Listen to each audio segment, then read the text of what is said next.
to the adventuring lobby now, and I always get scared when I unmute this because I never know what I'm going to hear. But we're going to hop in. Hello, everybody. Real quickly, why don't we just do the same thing? My name is Logan. I play Lognarok, the DM. And then we can take it over to our... Let's start with Garett. Hello, my name is Brian. I am playing a humanoid, I'd say human caster artificer. Nice. That still has some mystery upon him. Yeah, there's kind of like this... Raffo. We also watched Garett snipe people with these like bolts of electricity last combat encounter. That was pretty wild. Next, we will take it to we got a blue fighter and we got a red fighter. So we're going to start with the blue fighter. Peyo. Oh. Peyo's blue. Yeah, I guess that makes sense, yeah. So my name's Kevin. I play Peyo Murasan. He's a fighter. He's a human fighter. He's a Psi Knight, and so he can do kind of telekinetic things and teleport a bit. Awesome. And let's take it to the next fighter. My name is Tamir, and I play Eliard, the Ganassi and human fighter. Eliard was born from a Ifriti father. Those are like a djinn or demon, and a human mother. Eliard was brought up by a lone wizard and scholar. Once reaching maturity, Eliard joined the Order of the Gilded Eye for many years. He blindly followed it until a catastrophic event forced Eliard to give up on the Order, working as a wandering mercenary. Nice. And as violent of a history is probably like one of the calmer faces of the party and most serious, I'd say. We can go over to the next calming figure, but also here for comedic relief, Getafix. Hey, my name's Trent. I play Getafix. He is a Furbolg Druid, and I like to heal. Heal you do be doing. And now we can go to our favorite bird of paradise, Erizo. Oh, how's it going, everyone? Sound good there? Yeah, sounds good. All right. Jose, playing Erizo, our favorite Birdman. Definitely out to get a little bit of revenge, but also trying to keep everybody else, every other person safe, particularly from any monster he could find to hunt. So looking forward to see our adventure today, where it takes him, hopefully, a couple clues to a couple things that I'm looking for. Cool. Yeah, provided we get to the city of Oxton, we will have a lot to go over. And looks like our wizard has joined the party. You want to introduce yourself? Can you hear me? Yep. Sweet. Hello. My name is Josephine. I play Nerva, an abjuration wizard. I'm just here to learn about all things, including ancient evils. Yeah, that's pretty wicked. And you've had a lot of encountering ancient evils. The most close contact with ancient evil as you may have been in a while, or ever, as a young dark elf, young drow. Okay, so the Royal Plains of Oxton, the agricultural center of Aurum. Even though it's not the actual center of the world, it is the agricultural center, as it's lush with fresh water and rich soil.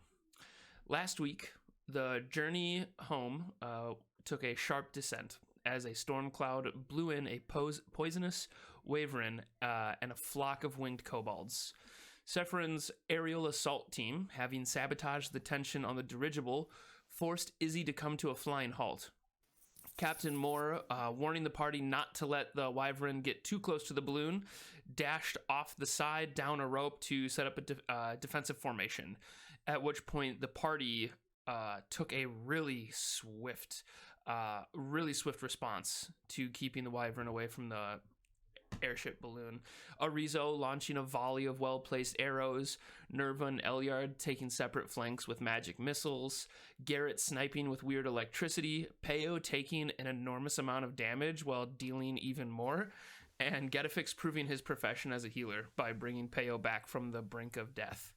And Sephiron's small hit team was annihilated. Woo! Yes, it was swift end of that wyvern and the goblin Sky Commander. Sephiron's team was annihilated, and the one of the wyvern fangs was popped out by Peyo. And you guys just want to pick it up right here? Is there anything you want to do?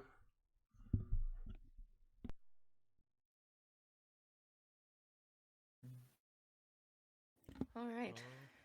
Yeah. While Peyo begins polishing off the wyvern's fang. Erizo, being the wonderful folk hero that he is, just goes around asking, yelling, "Is everyone okay?" Making sure, looking around if anybody needs help. From the dirigible, you can hear Izzy just shout back, "No, I'm not bloody okay." And he's like rubbing his butt from when he got shot by a dart earlier in the ass.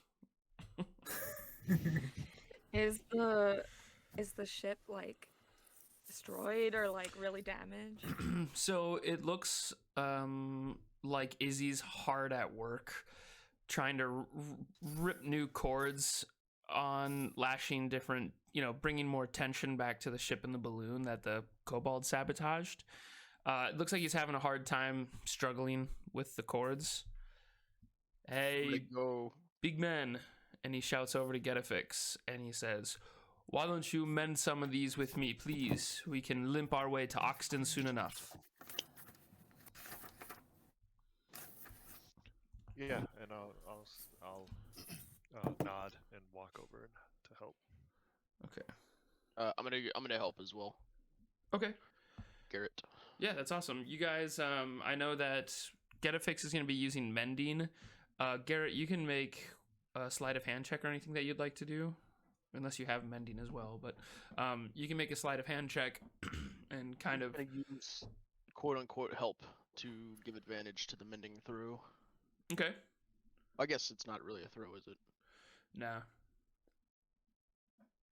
A mending could be. I mean, as an artificer, you don't even have to roll. As an artificer, you know how to lash ropes. Like that's like having that background in inventing shit. I think you understand the concept of a dirigible tension.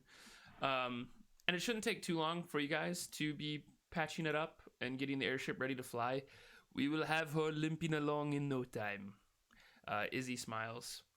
And Captain Moore is walking up to the dead goblin. I can't remember who got the goblin kill. Who sniped the goblin? Would be me. Yeah, because I know Erizo put two in his chest, and then you probably got the electrical dome shot on him. Captain Moore Knocked him off midair. Yeah, right when he was flying on with the wyvern. Captain Moore walks up to the little goblin corpse, and she starts inspecting some of the gear, and she has like a really like disgusted look on her face, as if she's smelling some kind of rancid odor, maybe some kind of egg fart. Perhaps the goblin shit his pants when he died. And she just kind of looks to the side, and she dusts his jacket open and grabs a small pouch, walks over and tosses it to Getafix as he's like mending the ship. And she says, "You can she talks like this. You can administer these to your party." And as you look down and check in the pouch, there's a handful of small gems in there, total worth about 10 gold. So you have about 10 gold in that pouch worth of gems that you can add to your inventory. Thank you. For each person? No, just the one 10 gold pouch. But it's 10 gold worth of gems. Someone else can take it. Though. And it's up to Getafix if she tossed it to him if he wanted to like disperse it, however. Yeah, I'll just for now I'll hold on to it and see what we can do when we get somewhere, unless someone else wants to take a look at it right now. But I figure once we get to town, Cool. figure out what we can do. And you guys are continuing to lash up the dirigible, and Izzy says, I believe it is time for us to make our way. It is a day's ride or so, just less than a day, to get over Ziona's pool. Ziona's pool would be the large body of water that's above you guys. I feel it would be safest if we take just a flight over the main roads, but we ship off. And he reels up the anchors. Captain Moore's getting set. He yells, Maliko! And then pulls out a string, and you see the airship bag start to like change pressure in ways, and the bulging areas of the balloon start creeping it forward as it's drifting its way back to Oxton. And you guys spend the whole afternoon just slowly rolling in this massive airship across the Oxton Plains, the Royal Plains of Oxton. And roughly by getting close to evening, the sun is hanging over the Oxton Forest, and the rolling plains, as you look south, just stretch on for miles into the southern horizon. The airship is hovering over small shacks and dirty peasants as you approach a large turret centered, not as big as the obelisk in Goodhead, but just a large enough turret that is used for castle defense, etc. Comes to an anchored stop there. The city itself, the main cluster of the city, is built on a higher ground, like a mound, because it's a hilly area, and is built up on the hill. The outer districts sit in lowlands and has small stone walls that snake through as like the very first preliminary defense against the large city of Oxton. The stone walls snaking through the rolling hills, waterlogged trenches, and the rest of the territory is layered up to a very small elevation upward towards the center keep. And a vast village, hovel community lives and surrounds these tall, thick, dwarven-built walls. So Oxton, once ruled by hill dwarves, is now one of the Empire's most peaceful areas, being the furthest major city from the barren volcano. And at a glance, all the citizens seem cheerful enough, rooting around their muddy dwellings, pulling, goats and cattle, and one yells up at the airship and goes, "Morning, your lordships!" And the clamor of merchants now as you get to the center walls, the thick, large defensive dwarven-built castle. The banter of merchants just hollering prices and daily sales is growing very loud as the dirigible anchors up to the rampart. A well-formed squadron of Empire infantry are waiting and beginning to unload the ship's cargo. Captain Moore looks over her shoulder at the party, and she says, "These guards will not be as easy for you to run away from here." And she smiles. "Please avoid murdering anyone while you are in Oxton." And she gestures over, a hand-bringing gesture, like a come here gesture, to a well-dressed human who has some, fine but rugged-looking clothes and a really big hat on. This style of hat is kind of popular to the Oxton Plainlands. And she says, "This is my good friend, Juan Jane. He works for me directly and can assist you with anything you need while you are in Uxton. After our dirigible repairs, Izzy and I have another round to make with the toll ship, and we may be about a month out, so please, take care. N1 Jane, how are you, dear? And they start talking, like a catching up thing real quick. Is there any last things that you guys need from the dirigible, want on the dirigible before going across the gangplank onto the rampart in Oxton? Well, I turn to the party and I say, let's best keep our wits about us around here. Can't be trusting these folk too much. Aye, If you could lead me to just the Mages Guild. I've got an important package I gotta deliver. Who do you address that to? One Jane. Okay, yeah, and he's just finished up his conversation with Captain Moore, and she is helping unload. Like, she's a captain, but she's still helping unload the ship.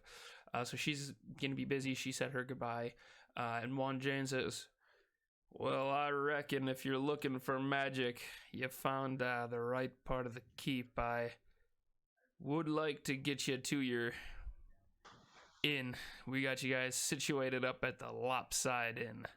And once we get your bags dropped off there, I would have no problem pointing you to the Magic Guild. Righto. I asked Garett if he would like any accompaniment or if he would be opposed to me coming with him. Not at all, not at all. More the merrier. The more you learn, the safer we are. agree. My ears perk up at his response after me also, over listening Mages Guild. Mm-hmm. So I also chime in with, may I also join in? All are welcome. Okay. And Juan Jane says to the party, well, let's saddle on up and head on into the Lopsided Inn. Head on toward the Lopsided Inn. And we will move you guys into Oxton.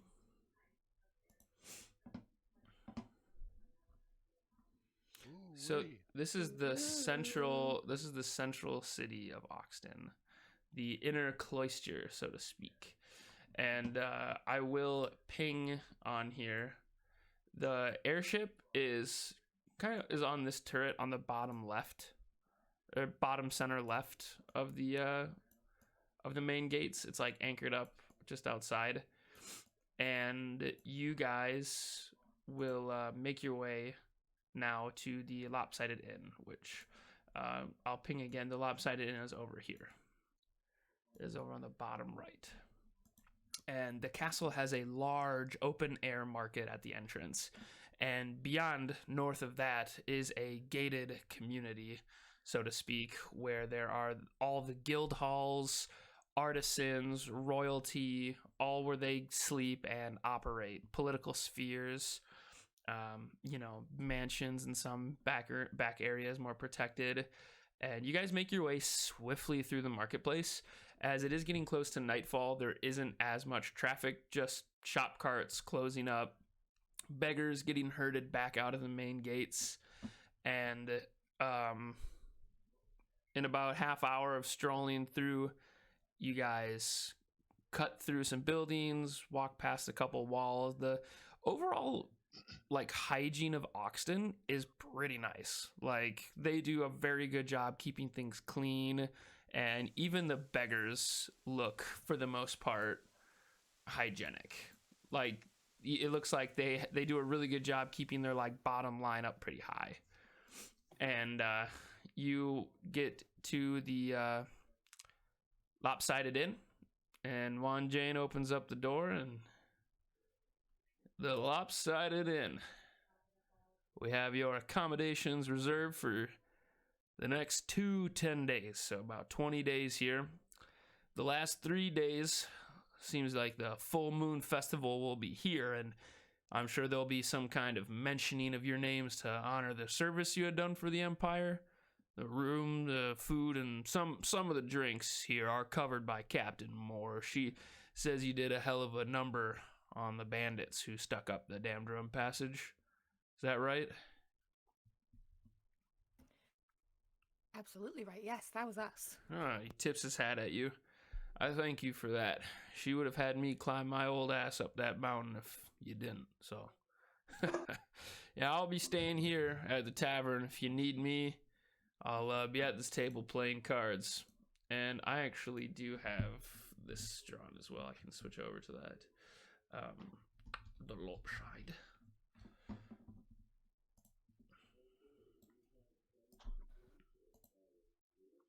Oh. Did we get like somewhat of a visual description for him for Juan?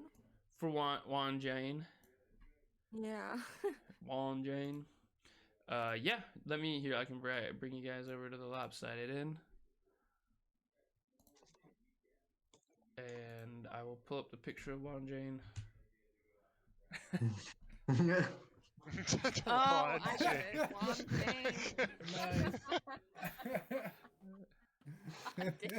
I don't know if you saw what I put in the Twitch chat, but I was exactly right. Okay, groovy.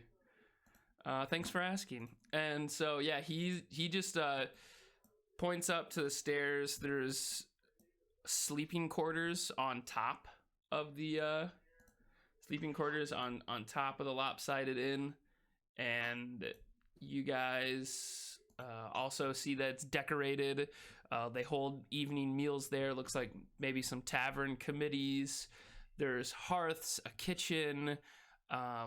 There's a side entrance and a front entrance, and it just goes out to a main beer garden. There's a very large beer garden. There's a large stage, and it is picking up. I know the map is empty. I just didn't want to put like a whole bunch of tokens down. So the tavern itself is, for the most part, bustling with people now as it's getting busier. The late night crowd is coming back. And you guys all, there's only 4 bedrooms available for you guys. The adventuring party wasn't as big like weeks ago when you guys started the quest. So Captain Moore had only made reservations for 4 rooms. But there's like 2 beds in each room.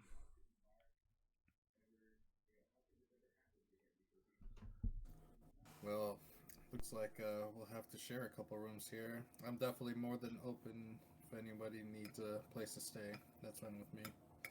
I don't need much sleep myself, so I'm probably a pretty easy roommate.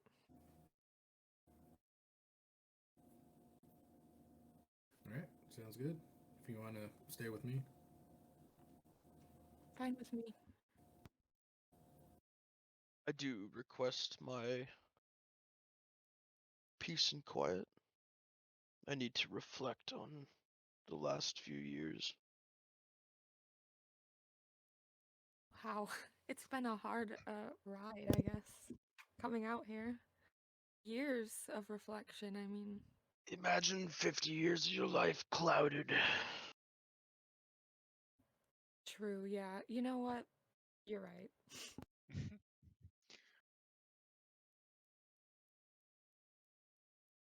And I'm just gonna take off down the hall into one of my rooms, shut the door.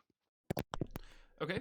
And you walk into a room, shut the door behind you. Erizo, Nerva, you guys pick out a large enough room. They're spacious. There is privacy inside the room, so it's not just like a typical like double hotel bedroom. It's a little bit more home like. And Peyo, upon entering the tavern, just like shook their head, just really upset, just can't be around alcohol right now. They also need a good rest, and they found that the best place for them to rest is not going to be here. And so Peyo just kind of says, if it's 2 10 days, I should imagine I could come back then, but I'm going to need some time alone. And he just walks away.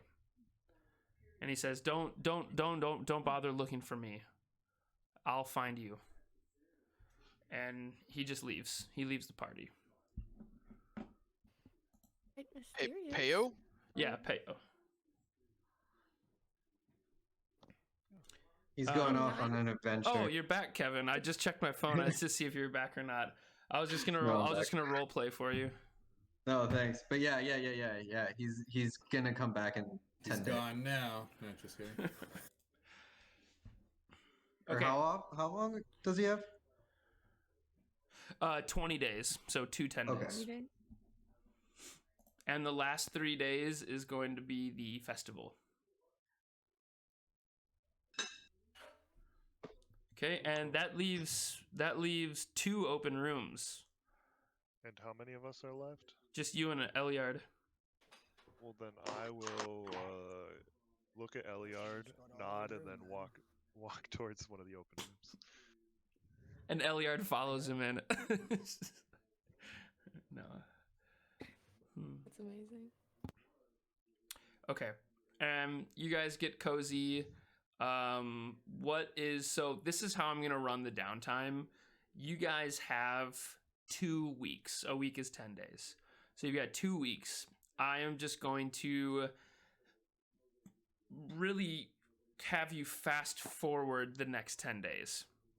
We can have bigger conversations about things when it gets there, but just like vaguely describe or detailed too. I guess it doesn't have to be vague, but just describe your character as they're, what they're doing in Oxton.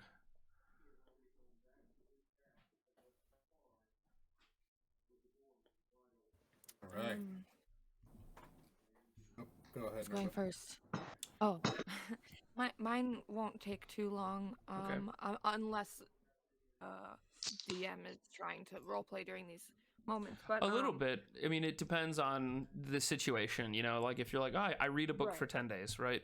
I know that you did, like, you do have to go to the Mages Guild with per with Garett, and Erizo wanted to go to that too, so we can have that conversation. Okay. But we'll just say it's the next day. You guys all unpack, go to sleep. My intent is to I don't want to be like antisocial or anything, but I want to learn more. I want to do some research on the volcano god who I have this amulet for. Yes. In terms of like the group though,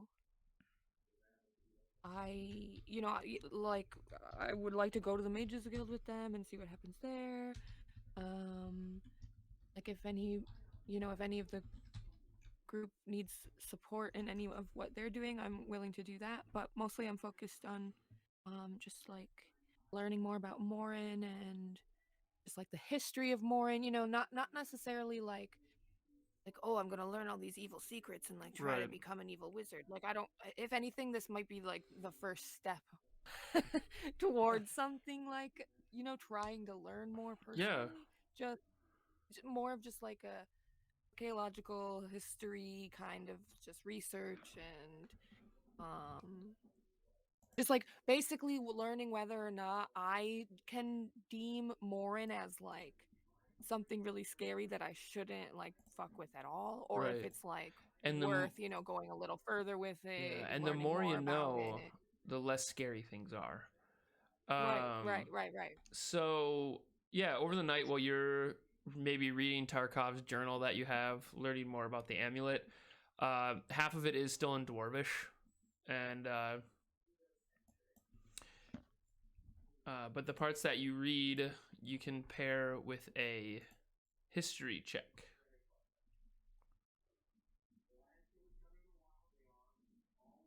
Okay. So I guess I don't know if I should tell you if I'm like looking for something specific. Yeah, or if there's I should just anything, roll if and there's you can give anything me- specific, if you want to refine what it is that you're searching for while studying it, or any potential thing you're looking for, it can make the check a little easier.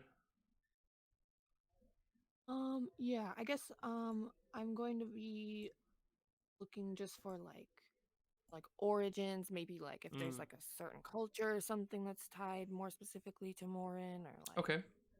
yeah, I don't know. Perfect. I guess The it's pretty cultural. vague, so I'll just Yeah, I'll but just no, leave that's it. good. I can stick to the cultural thing. Yep. Then make your history check.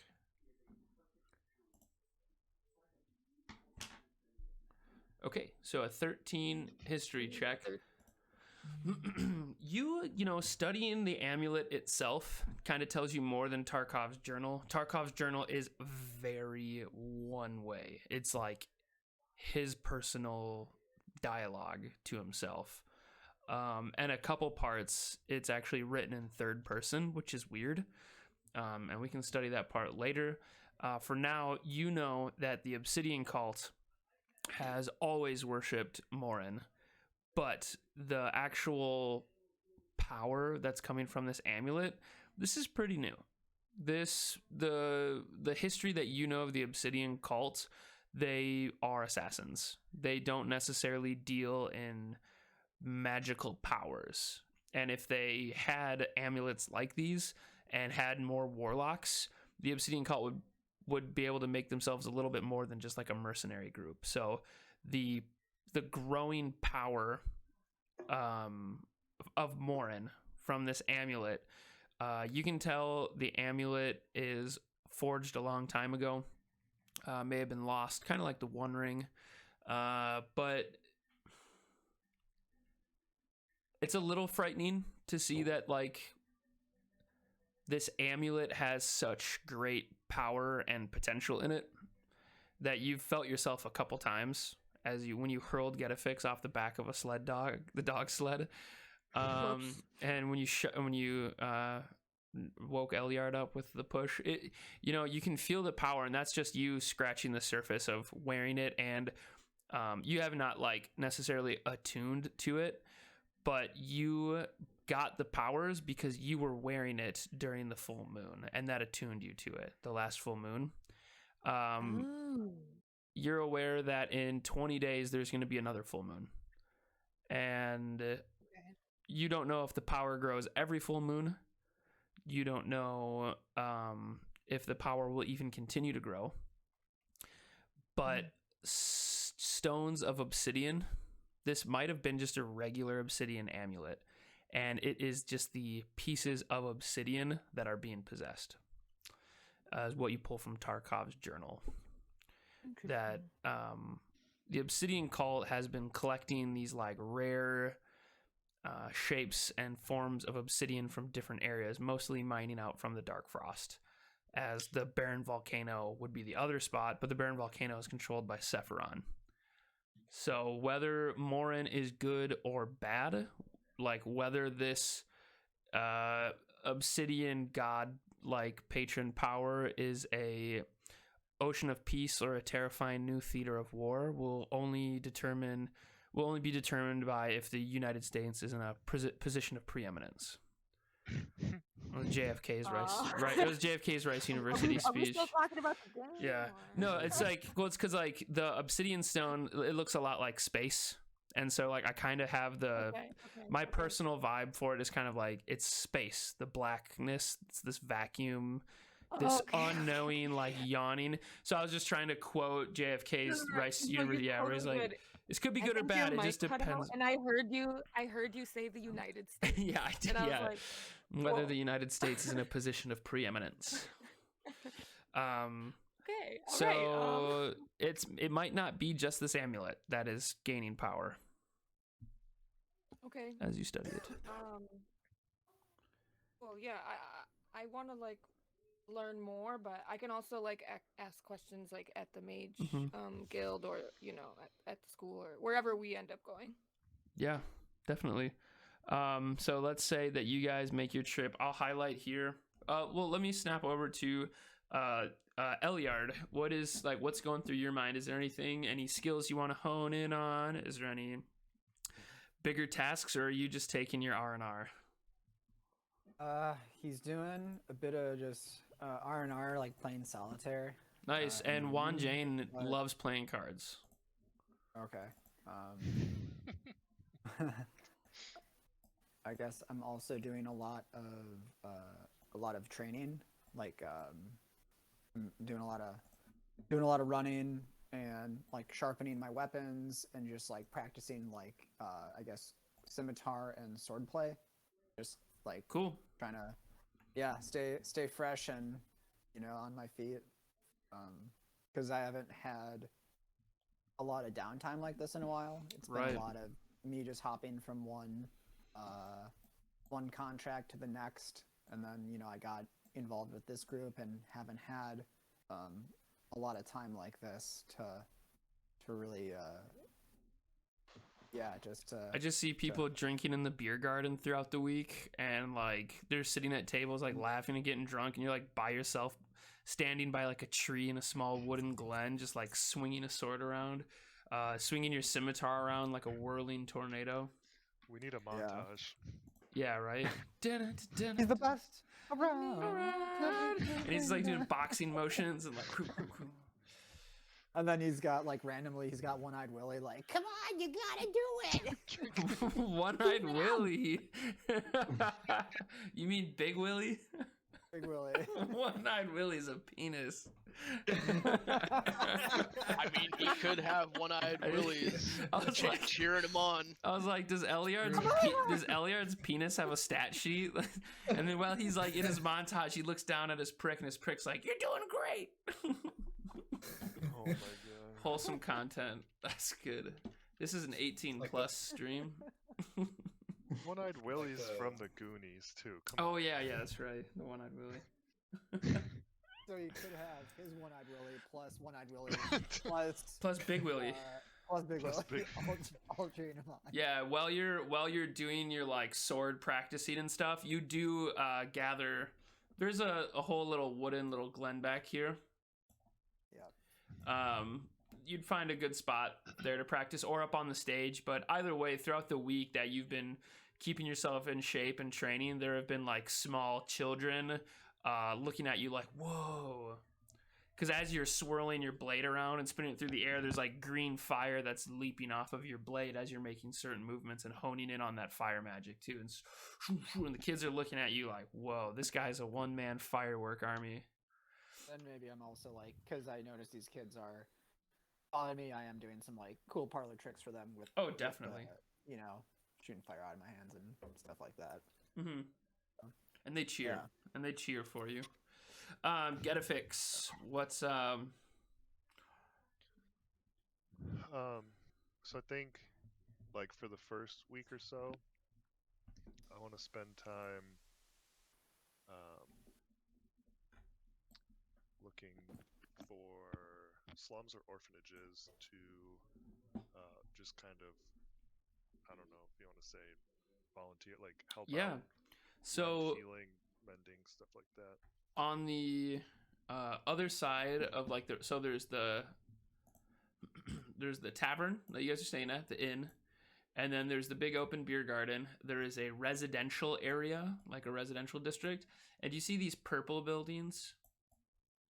Mm-hmm. That is a healing ward that belongs to the Temple of Mother Ziona. And if you were to have gone there, early on, there was a handful of like those, community boards where you have like posters up and stuff.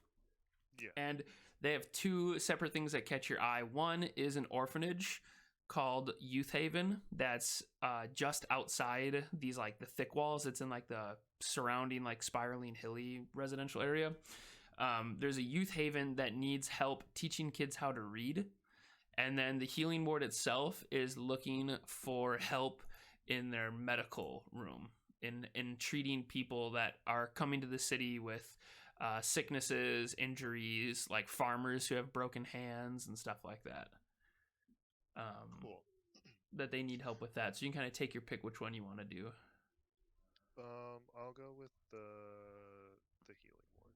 Okay, cool. So you're going to stay close by the tavern.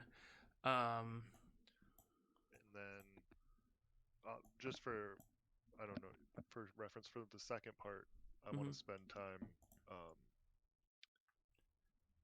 at one of the temples, kind of reflecting. Sure. Reflecting on my time, my week of, helping, and then also learning more about Mother Ziona.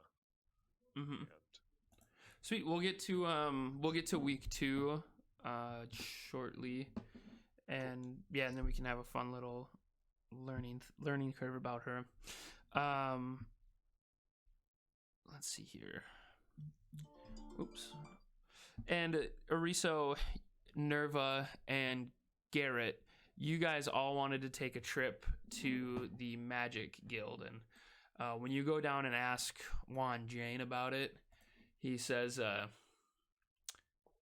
well, those who work in magic all gather at the guild hall known as Magic the Gathering.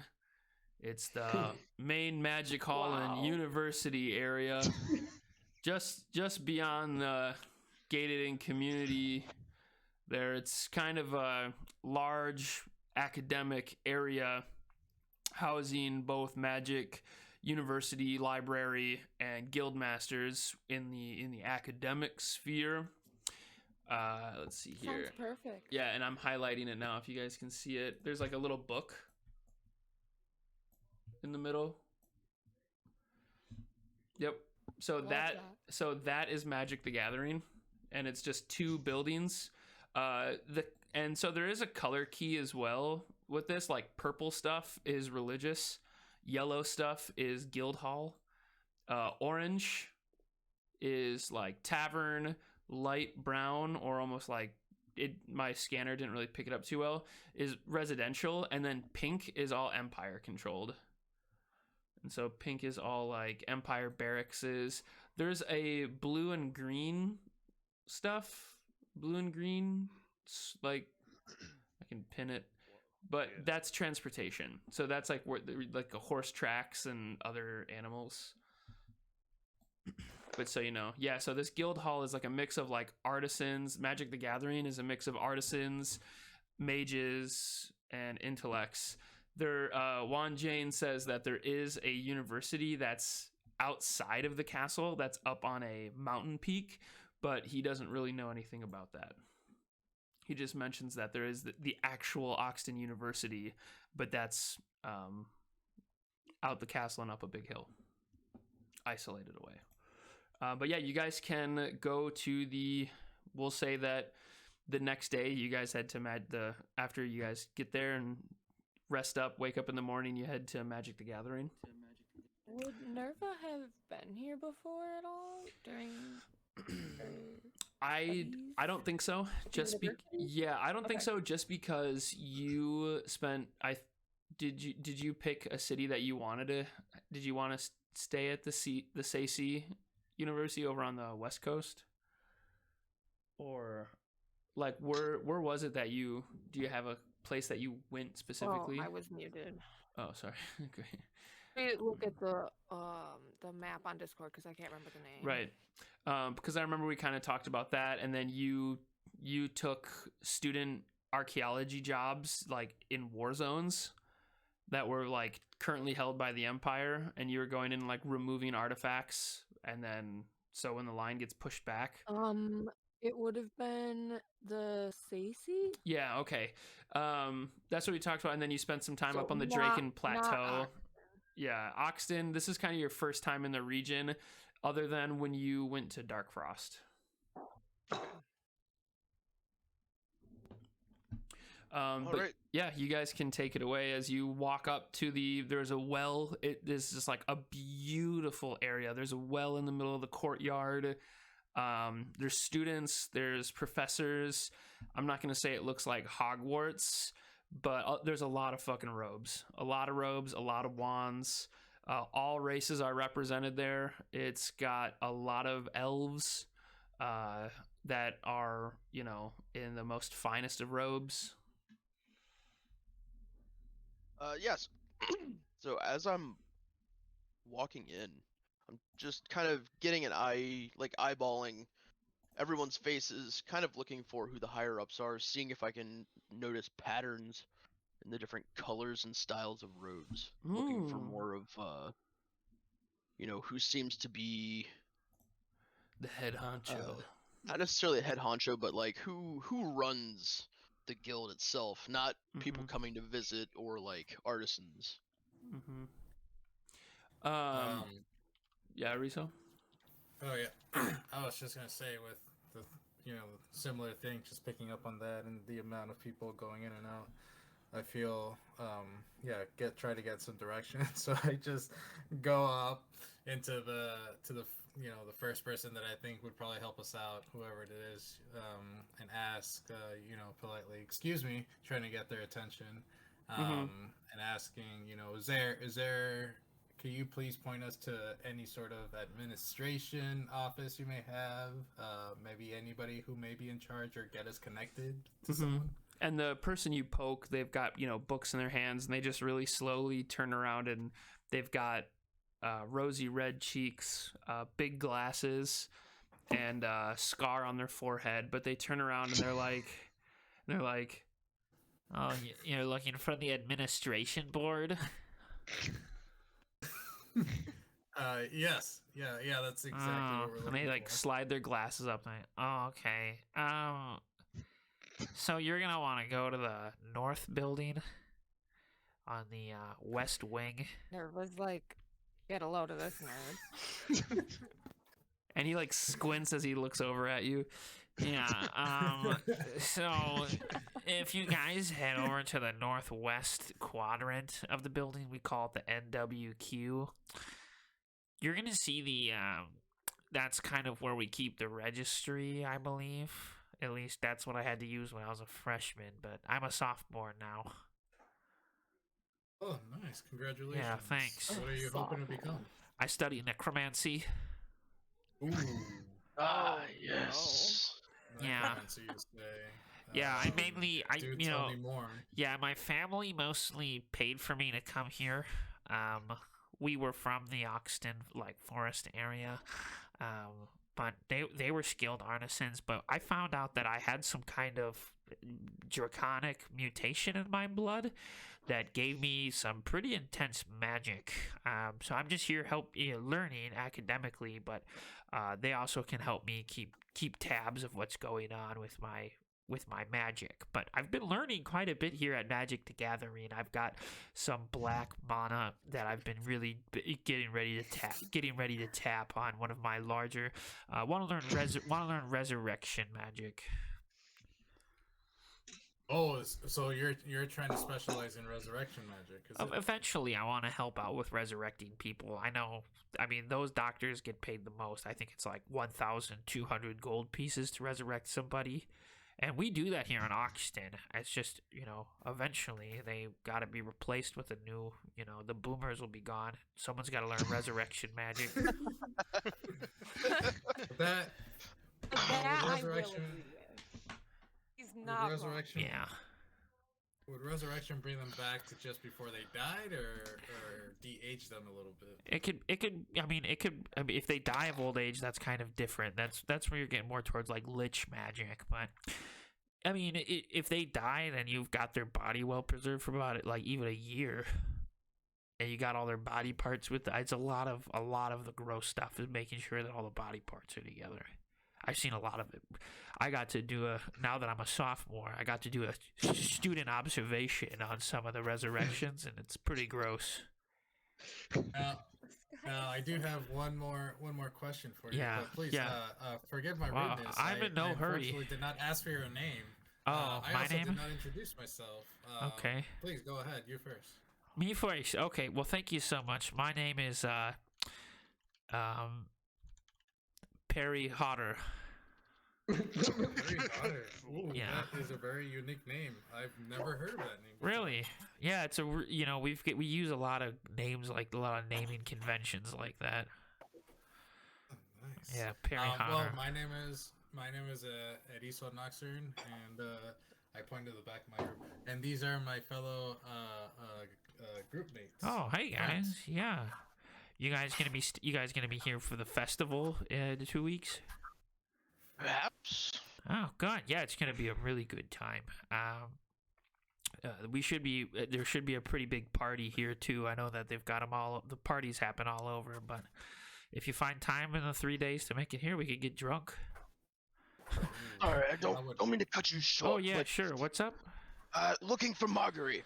She's still around. I- She still head the guild. Marguerite. I've never heard of that name, but you know, I'm no longer a freshman, but I still don't think I know all those people. So you know, you can check the directory in the NWQ.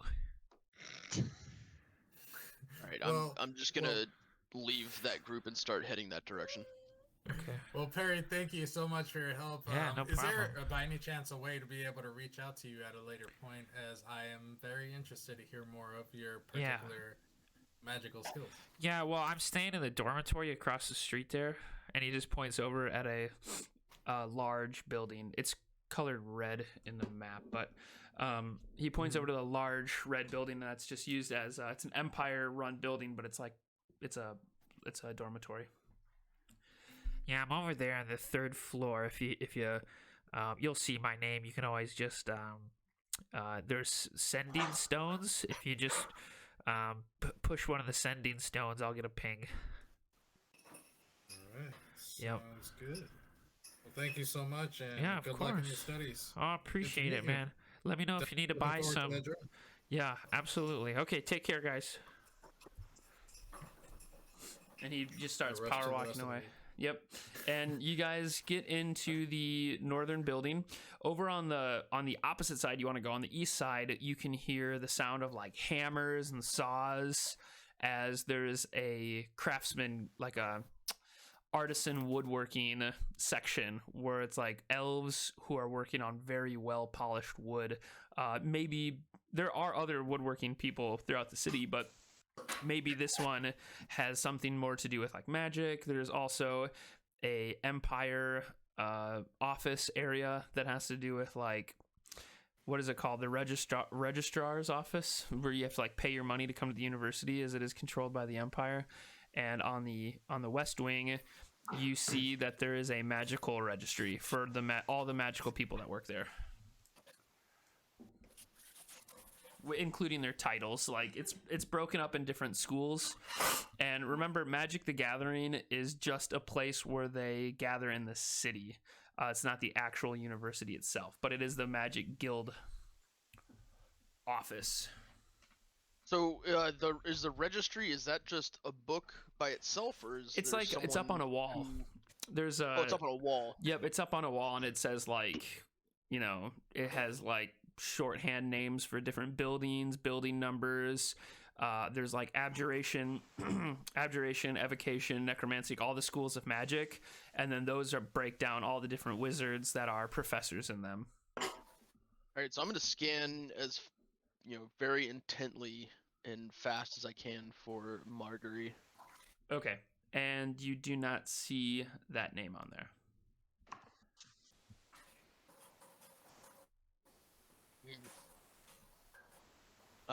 Okay, so I'm going to, I guess, look for the headmaster Okay. or someone in charge. Yeah, so there is 3 separate, they're not like headmasters, but there's 3 guild wizards. And it looks like there's 3 names: Edewale, Arune, and Ezra. I can just post it in chat.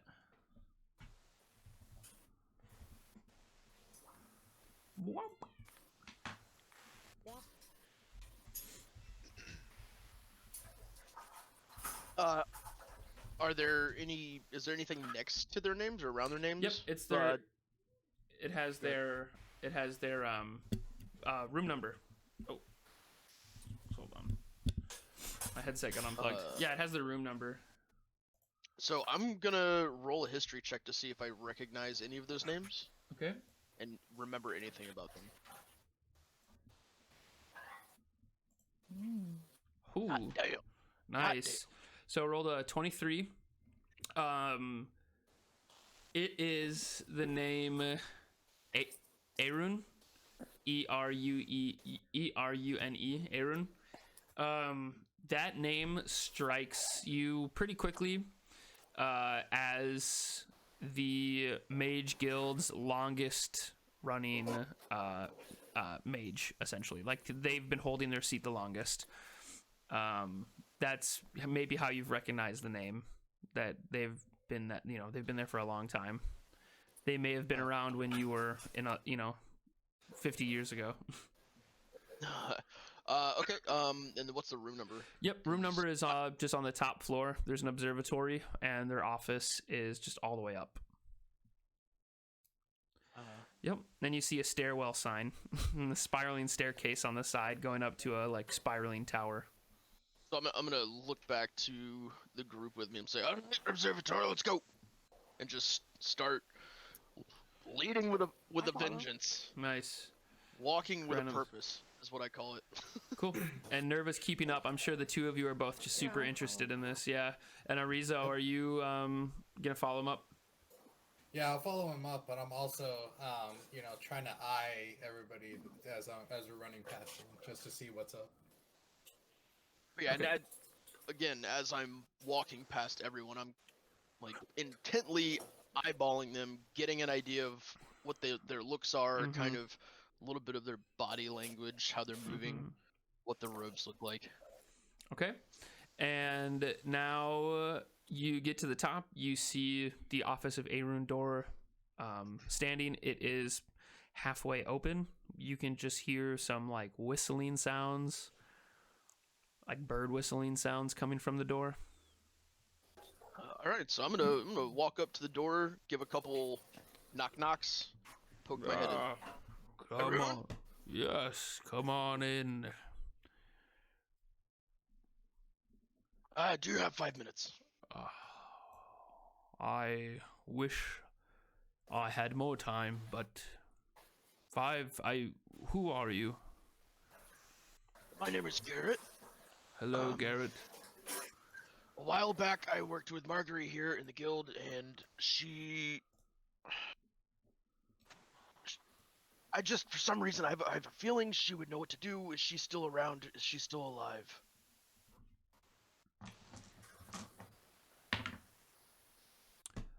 I don't think I have ever heard of Marguerite before.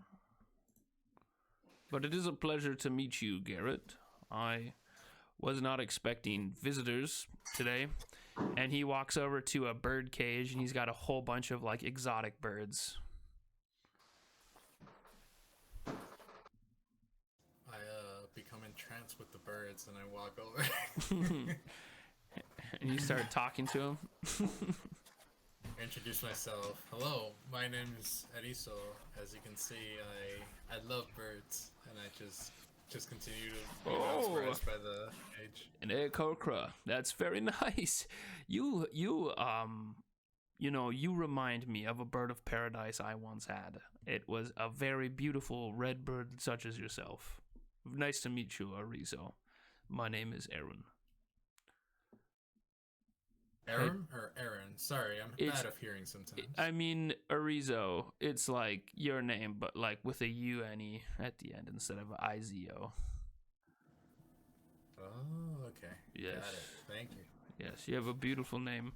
I'm the head. I'm one of the three mage guild masters here. I'm running out of time as I've just finished my lunch, and I would like to get back to my studies. What can I do for you then, Garett? I don't think I know who you're looking for. This is a matter of grave danger. I'm just gonna reach into my pocket and pull out the frozen orb and just hold it in front of me, in between us. Okay. I need to know more about this. I need to know what you can do to contain this. Does this mean anything to you? His eyes just fix at it, really big. Not in a scared way. He looks intrigued by it, as he can just probably feel all the radiating magic coming from it. Oh, why, this looks quite nice. And Nerva's eyes are just like wide. She's not doing anything, Yeah. but I'm just like, oh. And he walks over and he puts his hand down on this. He's got a stone sitting at his table, and he puts his hand down on it, and he just closes his eyes, and he opens them back up, and he says, I have canceled my afternoon study. I believe you all have a lot of explaining to do, along with what we are going to do with this item. If it's all right with you, Garett, I would like to take this item from you. As this magic is beyond a small adventuring party. It'll be in good hands. I'm gonna just kind of bring it back and put it back in my pocket. Well, now you see where we're at. Oh no. I am going to need you to turn that over. First, you're gonna have to tell me exactly what it is. See, at this point, I've got a binding on it, and yeah. Make a persuasion check. Nerva's just like looking at Garett like, what the fuck? And I'm not like saying anything, I'm just like, what are you doing? No. That's not too bad. Not for what it should have been. Yeah, not for what it could have been. For having a +6 and you got an For 11. having a +9 proficiency in that. God damn it. So you make it clear to him that you're not gonna like let it up that easily, and he says, are you aware that you are in possession of a large winter orb, that of which the damage would ruin a small town? It could, if you mishandled that, you could wipe out all of Oxton.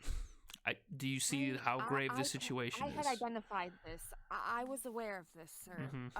Please, I just, there's no need. And what is your name, young drow? My name is Nerva.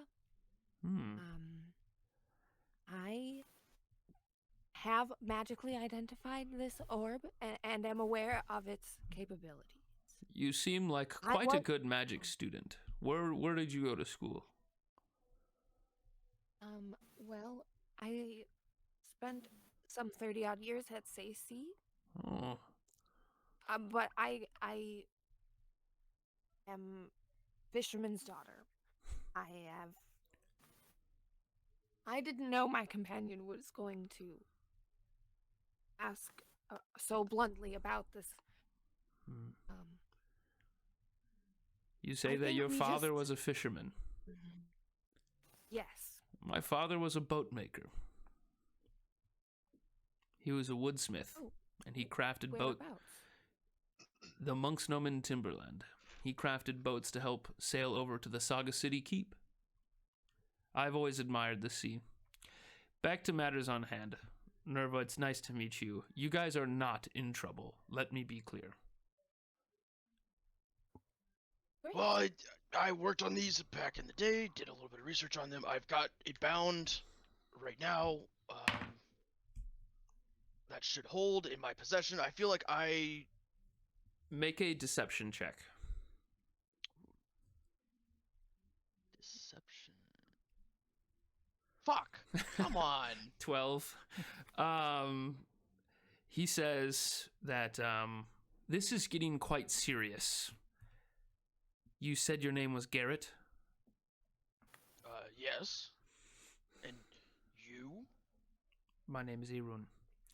Garett, I have called down with my sending stone to the front lobby to cancel my next meeting and to alert the town guards, the guild hall champions. They should be here any moment. Should you not turn over the stone by the time they're here, I am afraid they will have to take you to jail. It's fine. Fine. What other choice do I have? I come here to help. And you threaten me. I am scared, as this is a very, you've binded it seems, with some wiring, and that looks fair and good, but this needs a lot more attention. You understand that we can use this against the evil sorcerer Sephiron, and this could deal a lot of damage to his fronts at the Draken Plateau, which is good and grand, but this puts a target on Oxton. Bringing this here is bringing the eye of Sephiron down upon us. enough. I have no problem. There must be some kind of vault or something where you can secure it for now, right? Indeed. Indeed, we do have that very vault that you're talking about. But I'm going to need that from you first. You cannot know where the vault is. It is the Chamber of Secrets.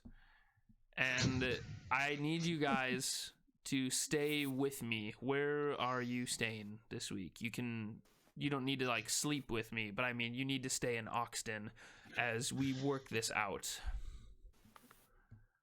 Well and good. I hand it over. That's fine. I just need some sort of, written documentation. We were the ones that found it. We brought it here. You are forcibly taking it from us. Mm-hmm. We All want alone. Saffron dead as much as you want Saffron dead. Saphirion. I can't pronounce the name. That's okay. You did a great job. Sephiroth, I think it is. Sazerac.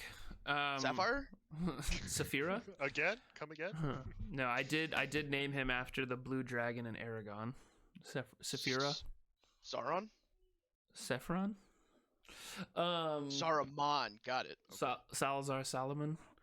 So you are, he says that I will have papers drafted up for you, and make no doubt that you will be revered as heroes if this helps us turn the tide of battle. But if it squad wipes the whole city of Oxton, you will also be held accountable.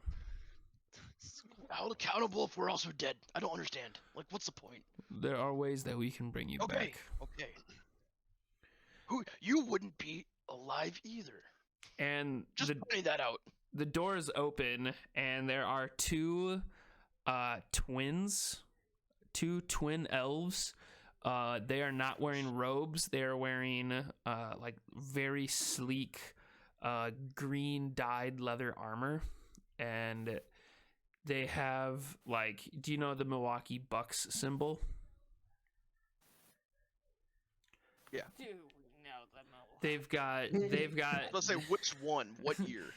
I don't know. That one I wouldn't know. But they've got these green leather uniforms, and they each have a like buck symbol on them, and they're identical wood elf, and they each have a wand in their hand, and they're just standing at attention. And Aaron puts his hand down on the stone, and he says, "I've messaged the lobby. They should have the papers drafted up for you. Now, if you could please put that orb on my desk, and my champions can show you out." Can you ask what their names are? No. You're not here. I know. So many questions. I just realized I was muted. I was talking this Oh, whole okay. time. Nice. All good. Oh, it happens. Yep. Still 3 years after working from home, right? Yeah. It's like, okay. So actually, the orb was back in my pocket. I Yeah. had put it And away. he- So and I'm he's gonna saying take it place on it. out, place it in my left hand, and hold my right hand out to Arun to shake on it, and just kind of give him a look and a slight nod. He puts his hand out, and he has a very frail hand because he's old. Nerva, So I'll give growls. him a little bit of a dead fish. And Good. He just hand over the winter orb. and he smirks at you, and he says, "I know it's hard to trust people these days.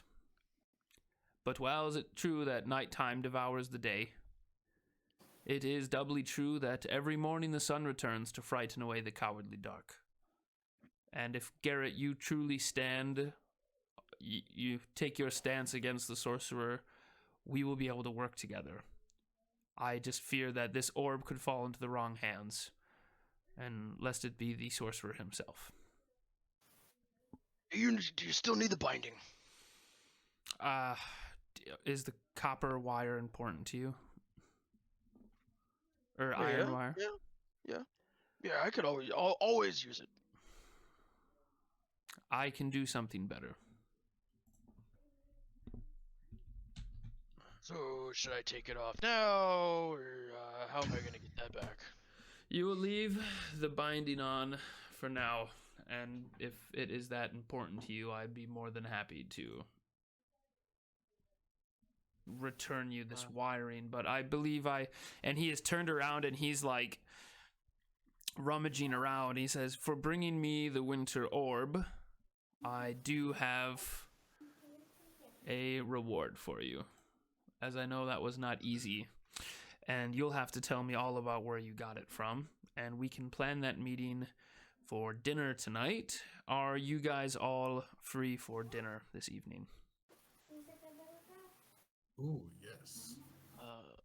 I can make arrangements. Of course. Okay. And you guys are each given a small ruby that you could guess is very valuable. You each get a small ruby. I'm gonna do an Arcana check on that. Okay. Man, these freaking rolls tonight. Yeah, it's just a ruby. Okay. It's just a ruby. But Nerva, right away looking at it, you could guess that each ruby is roughly worth about 50 gold. So you can. Yeah, I'm just gonna go ahead and pocket it. Yeah, you guys can each just put 50 gold in your inventory each, or you can put one ruby worth 50 gold pieces in your inventory, whichever way you want to do it. Like we can just auto sell, you know. I like to do that instead of just handing gold too. Like I'm just gonna hold on to the actual ruby. Yeah. Okay. And now that you guys will have dinner and you're going to give, I'm imagining you're going to give the whole wizard the expo dump of like what happened, where you got it from. But why don't we go over to Peyo, and how does the first 10 days of Peyo's lonesome excursion look? Yeah, so during this time, Peyo decided to leave town and head to the forests near or west of Oxton. So Peyo, having grown up a slave, ritualistically fighting as a gladiator, and then later serving as a king or a tyrant of that same realm, not alone often. Any opportunity to take time for himself was greatly accepted, particularly since he disliked most people anyway. As a great philosopher in another dimension had said, hell is others. The forest lay close to a day's journey away. Peyo left early in the morning while the darkness of the sky began to leave. Peyo knew that if he was to make up any of the rations that he had depleted recently, he would have to be quick. Uncharacteristically for Peyo, the journey to the forest was uneventful. As he got closer to the forest, the sky began its evening dance of colors, foretelling the coming of the night. Slightly concerned that he would not make it in time, Peyo picked up his pace. A few steps outside the forest, gentle movement caught his attention out of the corner of his eye. A young doe was carefully grazing to his right, not more than 80 feet away. Peyo crouched instantly, pulled his crossbow and loaded it, and shot blindly at his target, remembering its location from memory. The bolt had buried itself in the heart of the doe. The question of rations became less important. Peyo quickly began to dress his kill, but it was dark without question by the time he finished. Peyo decided to make camp not too far from the road to Andlewood.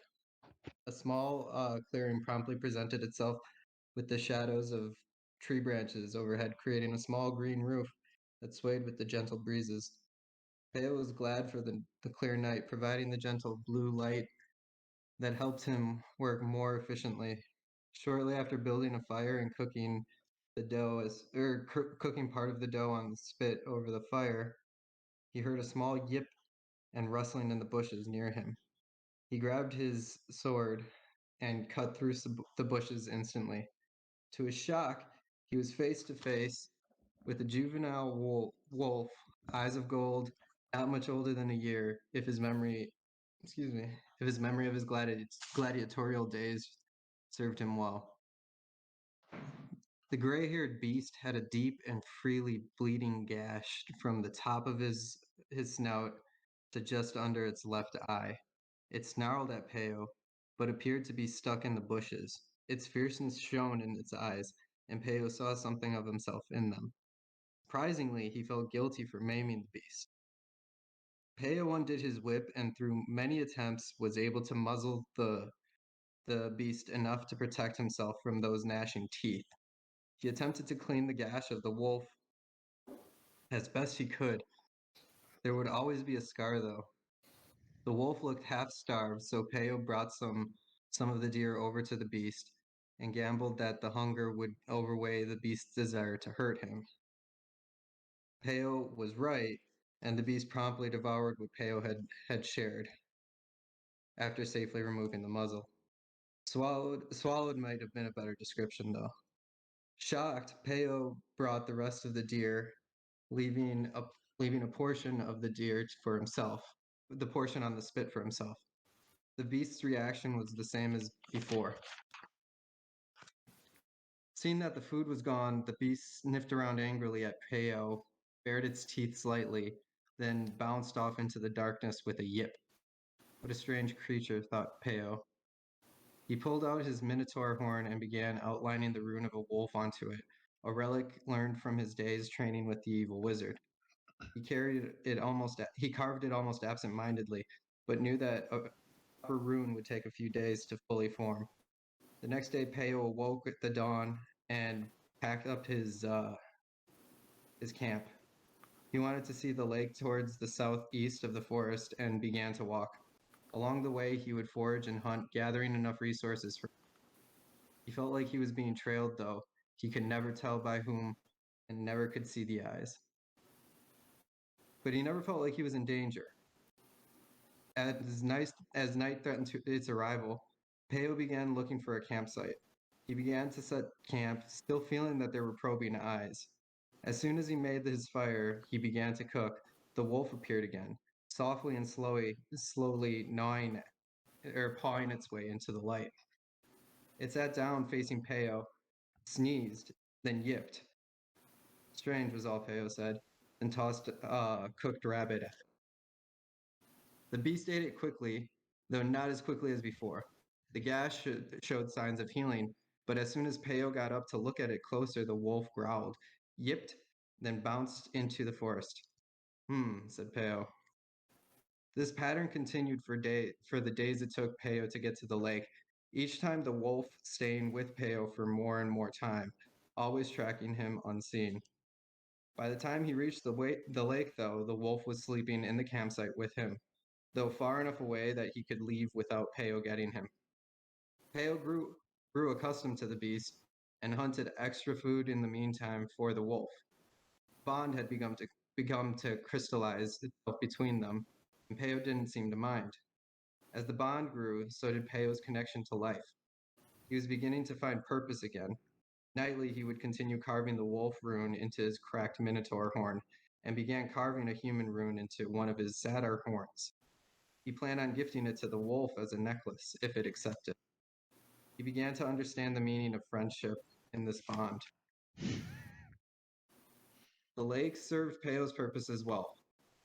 A rock cropping overlooked it beautifully and was partially hidden from the view of all the foliage. Peyo set up camp there for a few days under the shelter of the rock. He bathed frequently, made and set traps from his hunting gear, and washed his clothes, drying them neatly near the fire. His desire for alcohol, almost overpowering the first few nights, gently waned away, though he felt sure it would come back once he was in the town. At one point, seeing him in the water and splashing about, the wolf joined him, jumping off a small overlook into the water. Peyo observed with amusement as the wolf seemed to instantly regret its decision, unsure of how to threaten it off it. The wolf attempted to yip the water into compliance, then growl angrily at it, and then fear overcame it, and the wolf just retreated towards the shore, looking back at Peyo with disgust and yipping towards the campsite. After a few days, it was time to return to Oxton. By journey's end, the wolf no longer followed Peyo, but walked by his side. Peyo finished the runes and gifted the necklace to the wolf, who begrudgingly accepted it. The runes containing magic not understood to Peyo allowed both Wolf and Peyo to sort of sense the presence and slight emotions of each other. This let the wolf understand that Peyo never intended to hurt it. Indeed, he would protect it, and therefore felt no fear entering the city with him. They were now a pack. Hell yeah. That's when he came back to Oxton. Came back with the dog in tow. Yeah. Let's see here. That's really great, man. And for the rest of the adventuring party, Kevin ran all that by me beforehand to like make sure everything was like congruent and that it would work, and we did the whole thing. So and like when I asked like if you guys wanted to prepare anything for downtime, like that was awesome. That like is really nice to get to sit back and hear a story. So you're gonna be able to, let's see here. Why don't you, animal handling is wisdom, you have a +1, roll a d12.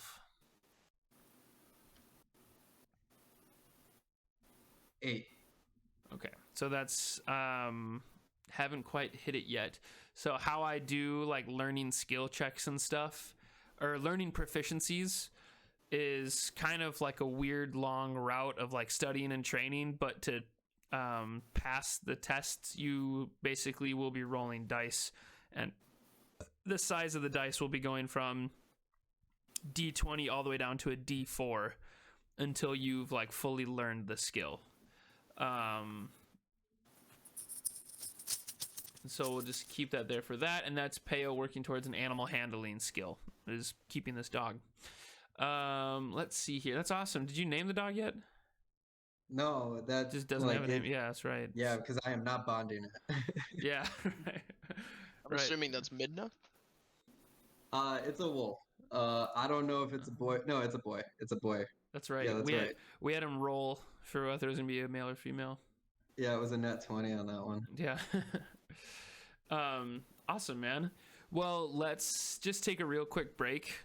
And then we will come back to the Oxton Festival. Sounds good. Okie day. All right. Yeah, so I'll see you guys. Let's just meet back here at 8:48. Take a 10-minute break. Okay. 10-minute breaky.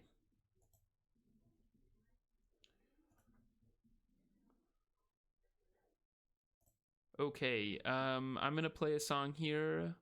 I'm gonna play the Cultivation album, and I am going to start it on the Chuckling Duckling song. It's a nice little folk song. It makes me think that Juan Jane would love this song. This would be like a total Juan Jane like family fable song favorite.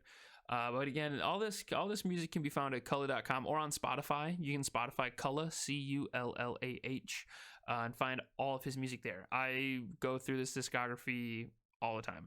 He's got a lot of albums, and there's a lot of fun songs. So I will see you guys back in 10 minutes. Thank you for watching Lognarok's episode 4, Birth of the Red Dragon.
Wow. That was a good track. That was Not Not. That song is called Not Not. Not. Okay, cool. Welcome back. I'm gonna be hopping into the adventurers lobby here in just a second, but wanted to thank everybody for sticking around, watching this as we just have a little bit of downtime here in Oxton. Part of the adventurers in episode 1 accepted a quest to root out some bandits from a lair, and they did that, and that's where they won the 2-week stay in Oxton before the Moon Festival happens. So cool. Just gonna hop back in here. Gonna head to the adventuring lobby. Okay. We'll just begin here in a moment if people are filtering back into the Lanbinia.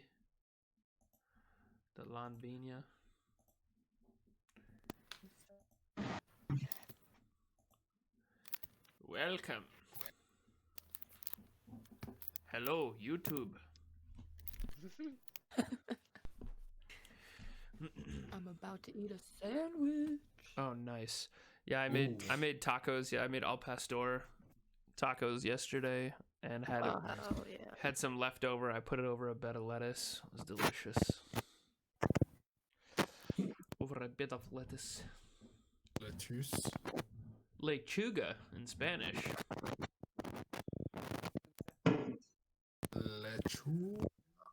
Lechuga boomba. I am back. Sorry if I'm late. Okay. No, you're fine. We're just getting back now.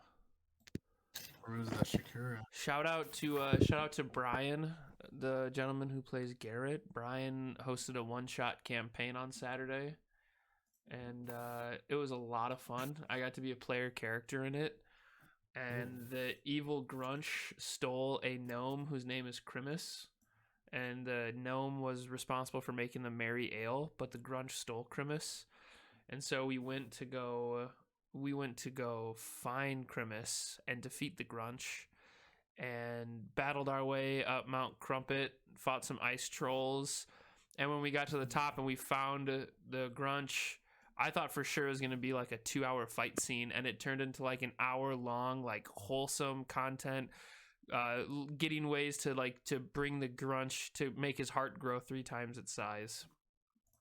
And ultimately, the Grunch saved Crimus. Aww. But I killed Crimus. I didn't know how else to convince the Grunch that, like, Crimus didn't matter. Like, nothing. It's about the people you're with. It's about being together as a community. And I was like, had the gnome Crimus that was like passed out by me, and I put a dagger to his throat, and I was like, Grunch, do you know how to make merry ale? And he's like, well, yes, of course I do. And I just plunged the dagger into Crimus's throat and killed the gnome. And laterwards, Brian's like, I wasn't expecting you to kill Crimus to prove the point. And he's like, but it works. Like, that was like, you don't need, it's not about Crimus. It's about spending time together. This is a screenshot I pulled from it. I'm sharing it on my Twitch right now. But I took a screenshot while we were playing, when we finally found the Grunch. And hold on, let me log it in. I want to see. Yeah, I can share it with you. I can send it to you. Yeah. Yeah, that's pretty cool. I like that. I thought it was like perfect screenshot time. I was like, look at that, just in a room full of blood, the Grunch and Crimus sleeping on a bed. Oh yeah, and the whole thing with the merry ale is that the Grunch would harvest and farm these like wicked psychedelic mushrooms in old decaying bone piles, and Crimus figured them out one day, would sneak in and would steal all the mushrooms, and so the Grunch was like, fuck you for stealing my mushrooms, I'm gonna kill you. And didn't know really what was happening. And then I killed Crimus for him. It would have been an insanely hard battle. Yeah. And then he dropped them all down a poop chute. Yep. And ended up back in Schmooville and got lit, and that was the end of the one shot. I was just getting lit in Schmooville at the end. Getting lit with a schmooze in Schmooville. Mayor Schmicky. Hell yeah. It was Schminky. Schminky. Okay, yeah, that's right. Yeah, you missed the end the entire night, but that's fine. Yeah. That's yeah, okay. That was a good one. It was a fun one. I had fun. It was fun. Let's see here. And so you guys, we're back in the adventure. We last left off at the Mage Guild. You handed over that Winter Orb, which is this massive WMD of magic, and went back. I'm guessing you guys just expo dump, like how. Yep. Yeah, we don't really have to get into the role play too much.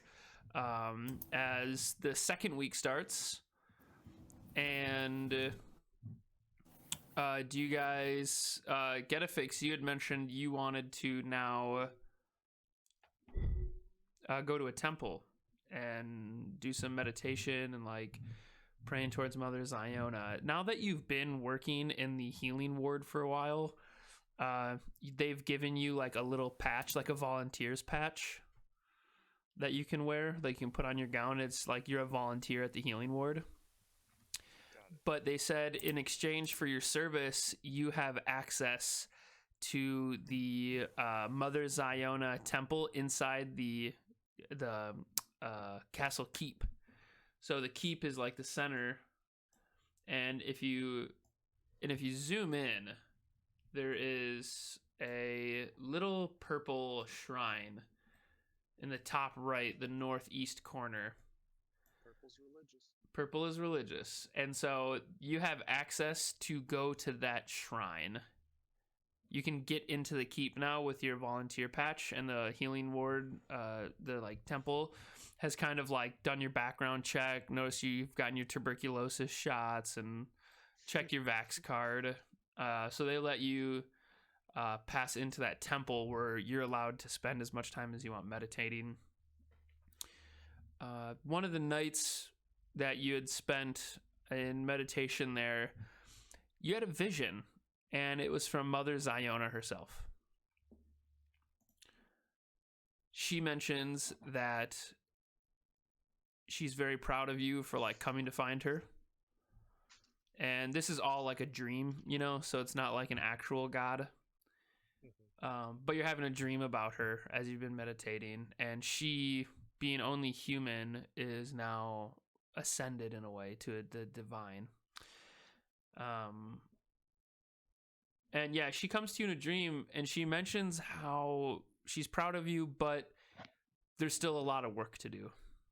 There is a very grave, dark well of energy coming from what was once a holy site of hers when she was alive, and it's been desecrated.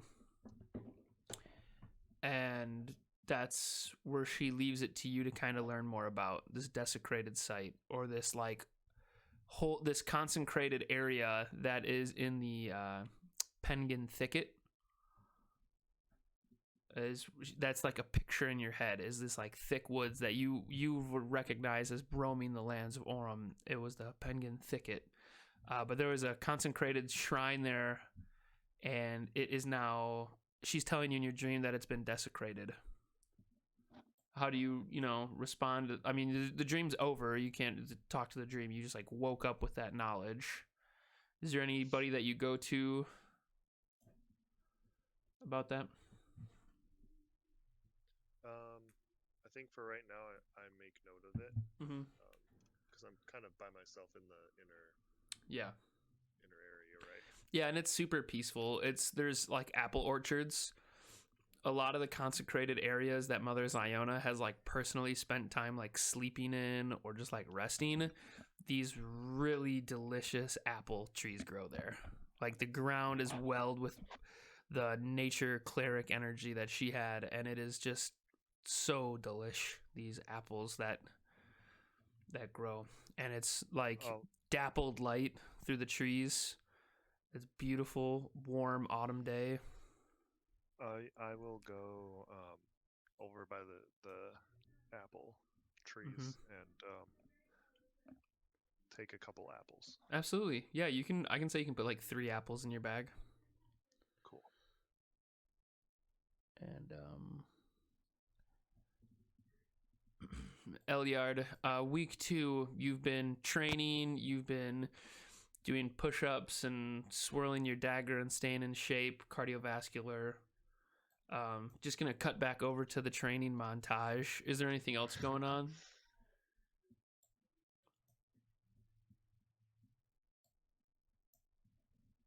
You're muted, I think.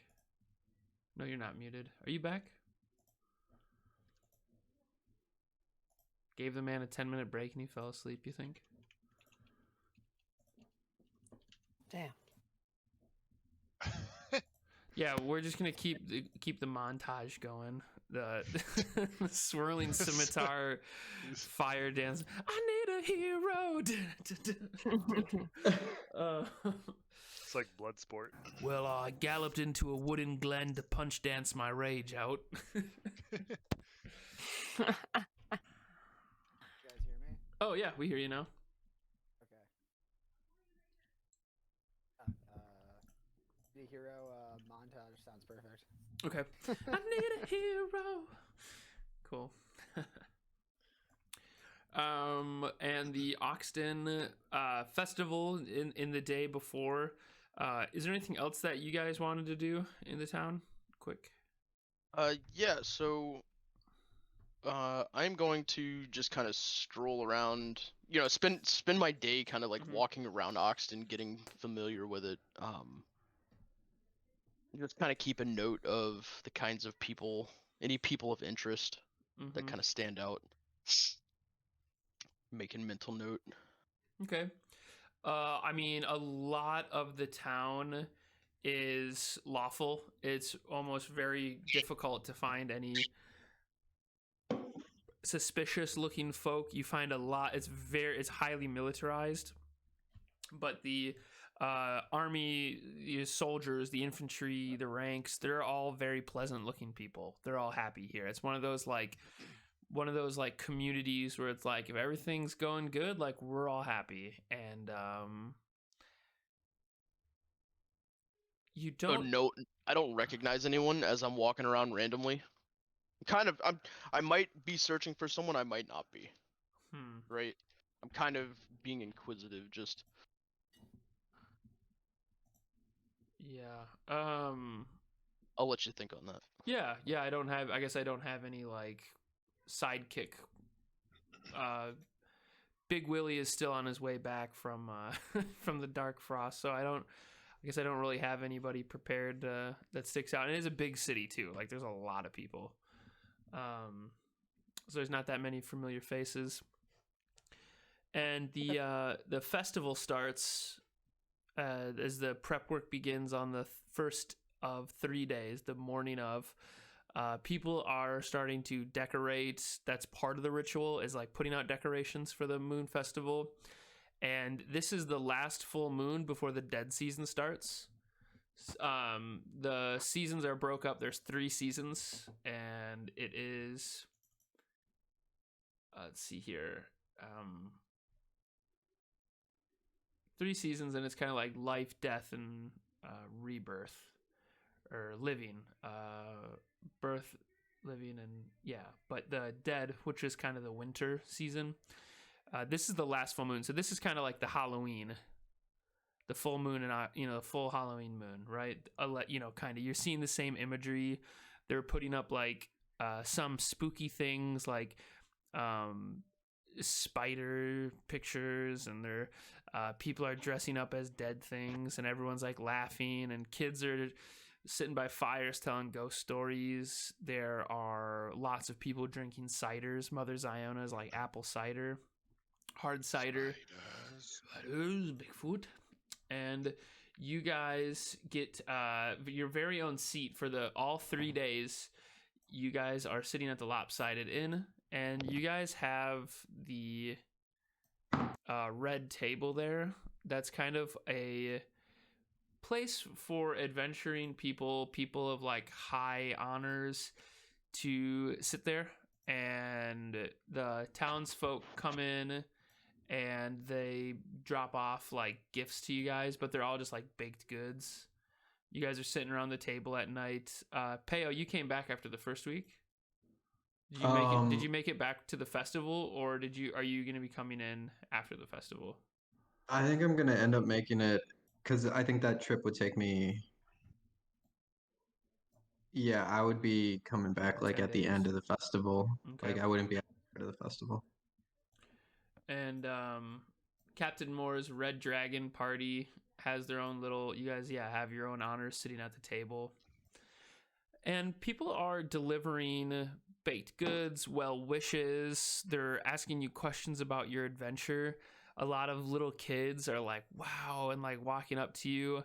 And they're bringing out food. The place is packed now. There's people going out into the beer garden. There's constantly like whole pigs being carried across on platters to outside from the kitchen. And there's one woman, Getafix, that you remember who walks up to the table. And you recognize her from Mother Ziona's like temples and like the temple society. And she looks very, very nervous. And she approaches you and she says, Getafix, I hate to approach you on your celebratory nights, but I have an important issue to talk about. Yes, what bothers you? What ails you, my friend? Exactly. Well, it's that we've stopped receiving word from the village of Pennigan. A couple weeks ago, we were hearing people bringing report that there was some kind of evil afoot, some hocus pocus, some spooky shit that had been occurring, and cattle were going missing, and then villagers were going missing.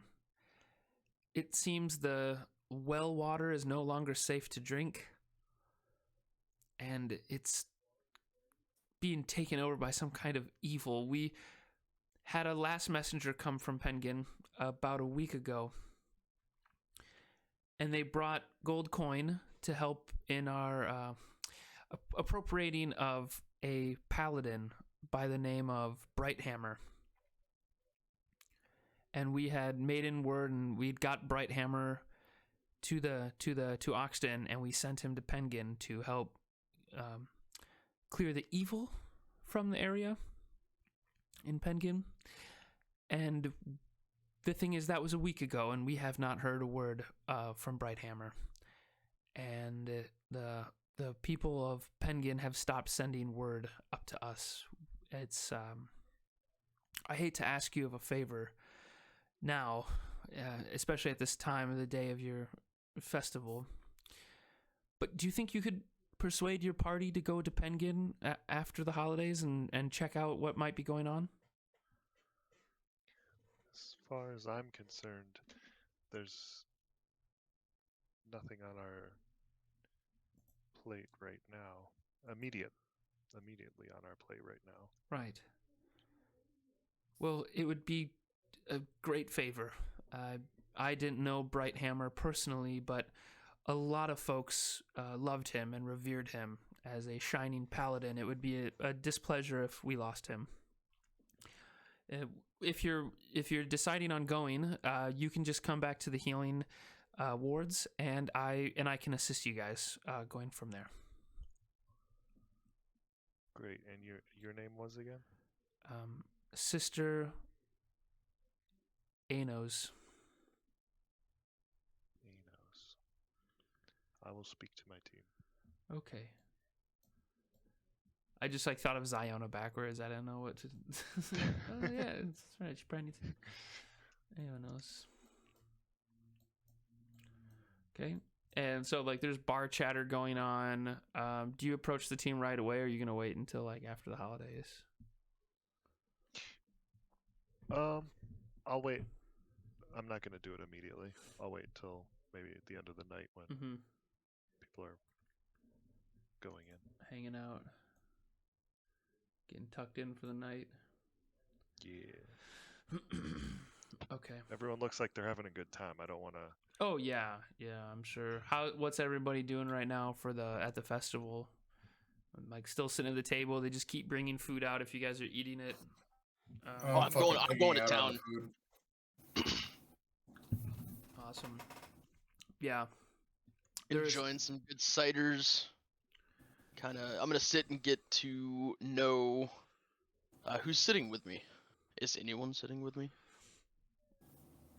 I just randomly threw you guys down at the table, but it looks like Eliard's by you. But I would imagine that Nerva would sit by you too.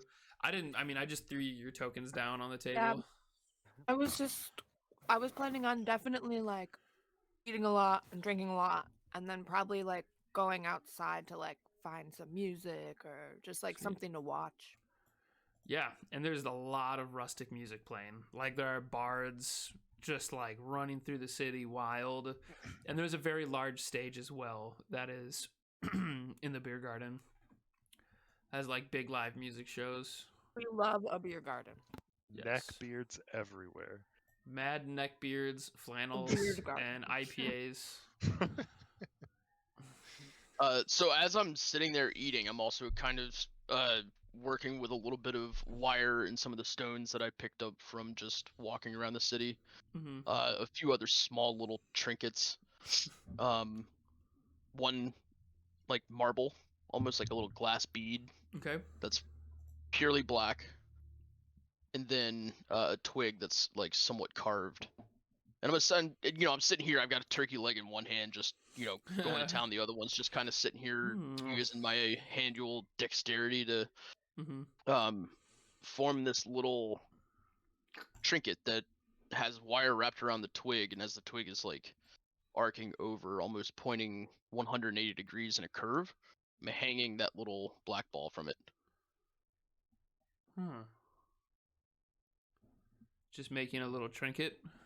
Yeah, and I look over at Nerva, and as I do that, I just kind of flick the ball, and it starts to produce a little bit of light as it swings, and I just kind of go and go back to and just like sit in front of me, go back to town. Yeah, I just kind of like, I'm like, how'd you learn how to do that kind of stuff? You spend a couple years artificing, figure some cool shit out on the way. And as that happens, I kind of just give it another little flick, and it gets really bright, like as bright as a candle would be. And then like kind of dims right back down. I'm like, hey, I've also had way too much cider at this point. You make it look easy.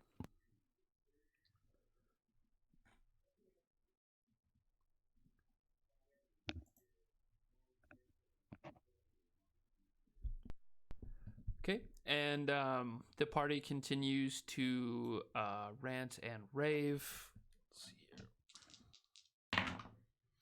here. Day 2 approaches of the festival. Same stuff. It's like the exact same night. People are bringing you plenty of... You guys just have like a whole table behind you now that's full of bread. Just people keep bringing you like the poor people are just bringing you loaves of bread. That's like holiday specific. So there's different like candies and like frostings on them. Fruitcake. Fruitcake. Halloween fruitcakes. Oh, yeah. Sorry. Yeah, that's. I mean, this is fruitcake on Halloween. It's fruitcake. That's fruitcake, yay. Have you heard that song? No, I haven't actually. Fruitcake, yeah. I just thought you were excited about fruitcake.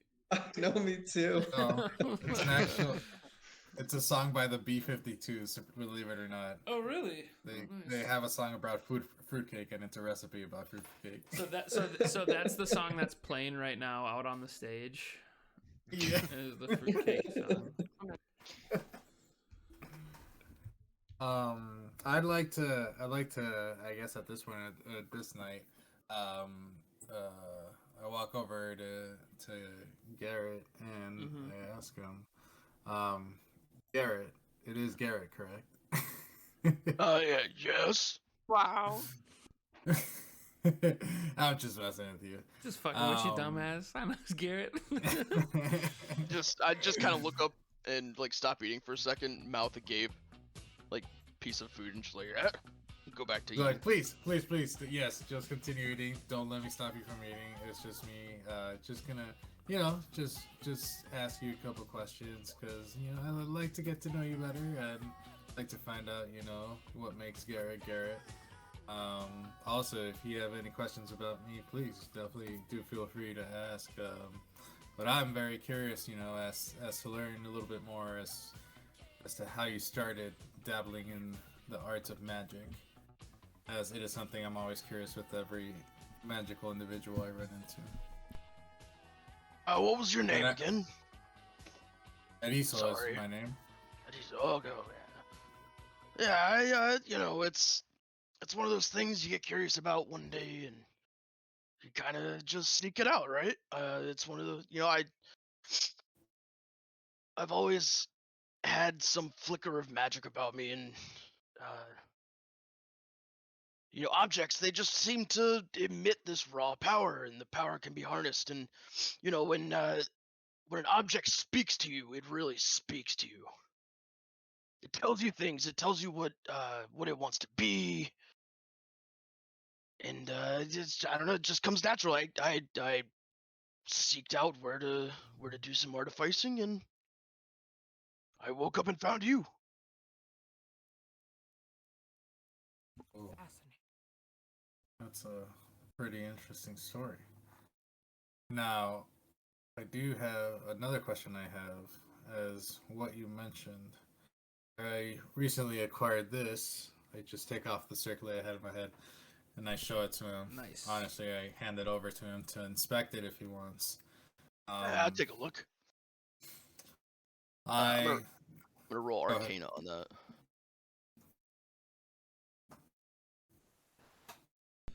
Okay, yeah. So judging from that circlet, you can tell it is a very high-end magic item. Like the proverbial, the artificer in you is just like the raw mineral, and like the energy that's inside the circlet is just begging for a spell to be attached to it. And you describe said circlet. What does it look like? It's up to Erizo. Circlet. It's the design itself is something closest to what I've always wanted. It is a simple design of, think of it, lasso looking with a couple of cinnamon roll like twist at the front. Nice. Right, I got it. Going around with a couple of makeshift thorns coming out of it as decorative, not painful. Is there anything in the centerpiece, or is it There just? Appears to be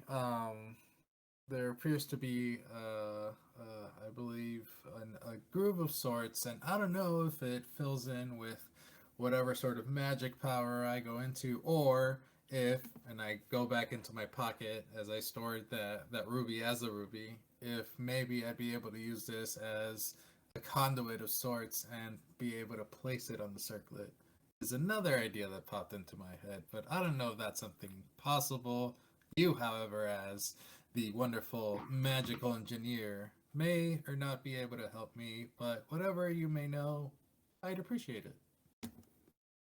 Yeah, and so as I'm sitting here looking at this, before I grab it, actually, do you give it to me?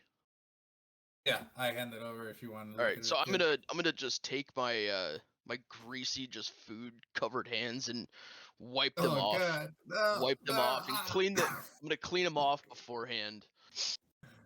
Wipe my mouth and then sit up straight, kind of almost stoic, like I mean business, right? So I take the circlet and I'm just gonna kind of roll it around a little bit, inspect all the crevices, and the fine work is like, oh yes, this is nice.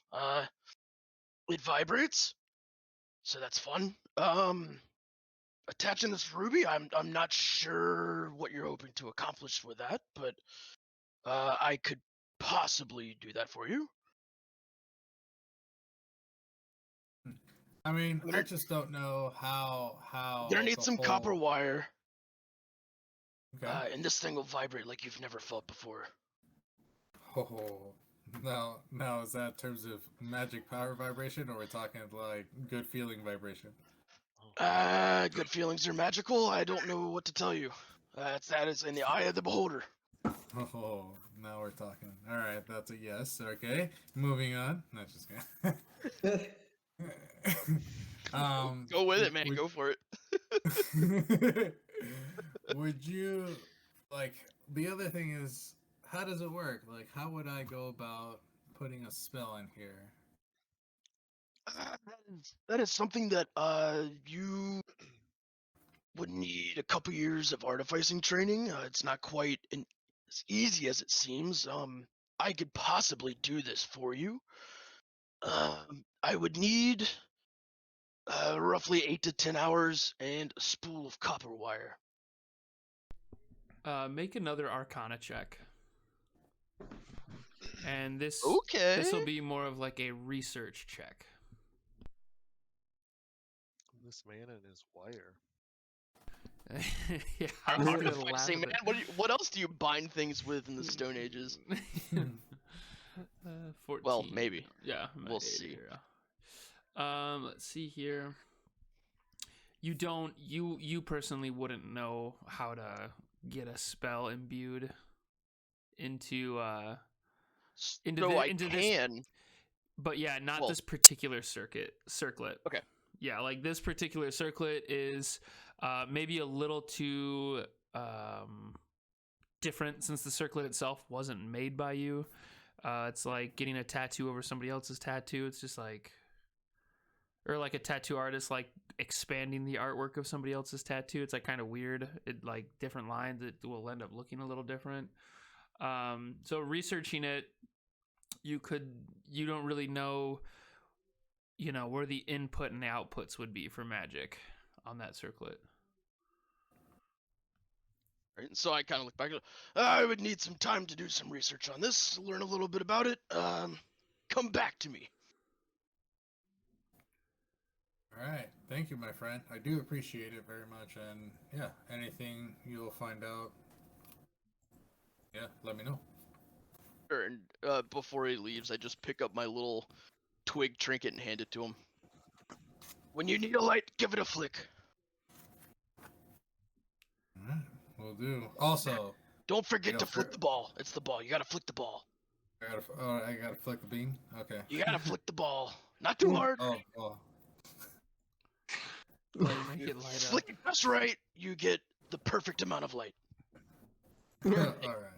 I got it. I gotta make contact pretty strong. Okay. And I just give him a wink and go back to town on my turkey leg. I'm like getting hungry again. Looking at him eat, just like my stomach's growling as well. It's just like in my mind, I need some sustenance or food. Stat for first. And I'm just gonna look at the empty chair near me and be like, come on. Push the big giant plate of turkey between us. Like a fucking vulture, I just start chowing down on that big old pile of meat. And does Erizo like peck at his food? Oh my god. He starts pecking away at it as a birdman. Literally. Like he's holding like an ear of corn with his like foot and like pecking off. He's standing on the table.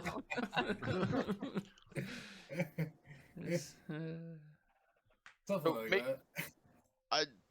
Not to step in and do the DM thing, but I would just say go ahead and add that little thing to your inventory, because I did give you a magical little light trinket. All right, I'll label it as magical trinket. Is that good? Magical light trinket. Light trinket. Okay.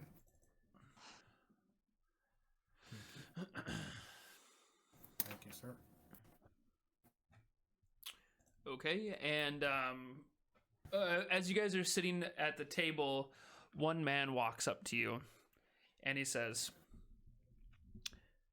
"What makes you guys so special?" He's kind of like at the party, and he's just kind of disgruntled watching you guys enjoy all this food. I've never heard of you guys before. What makes you think you could just come to Oxton and Bashing the Empire pins that the captain gave us. Oh, nice. You flash your badge. Gonna look up and point over at the badge. Go back to eating. Why do you ask? He's like laughing into his turkey legs. You kill a couple of bandits, you get a big banquet, you know. What else have you guys really done to help out? You got cool badges, but what are those just like, is that just some kind of like badge for something? You guys don't seem like much of a heroing party to me. You should be out there fighting the sorcerer, not in here eating all of our food. There's more than meets the eye. Pissed in your porridge. I don't eat porridge.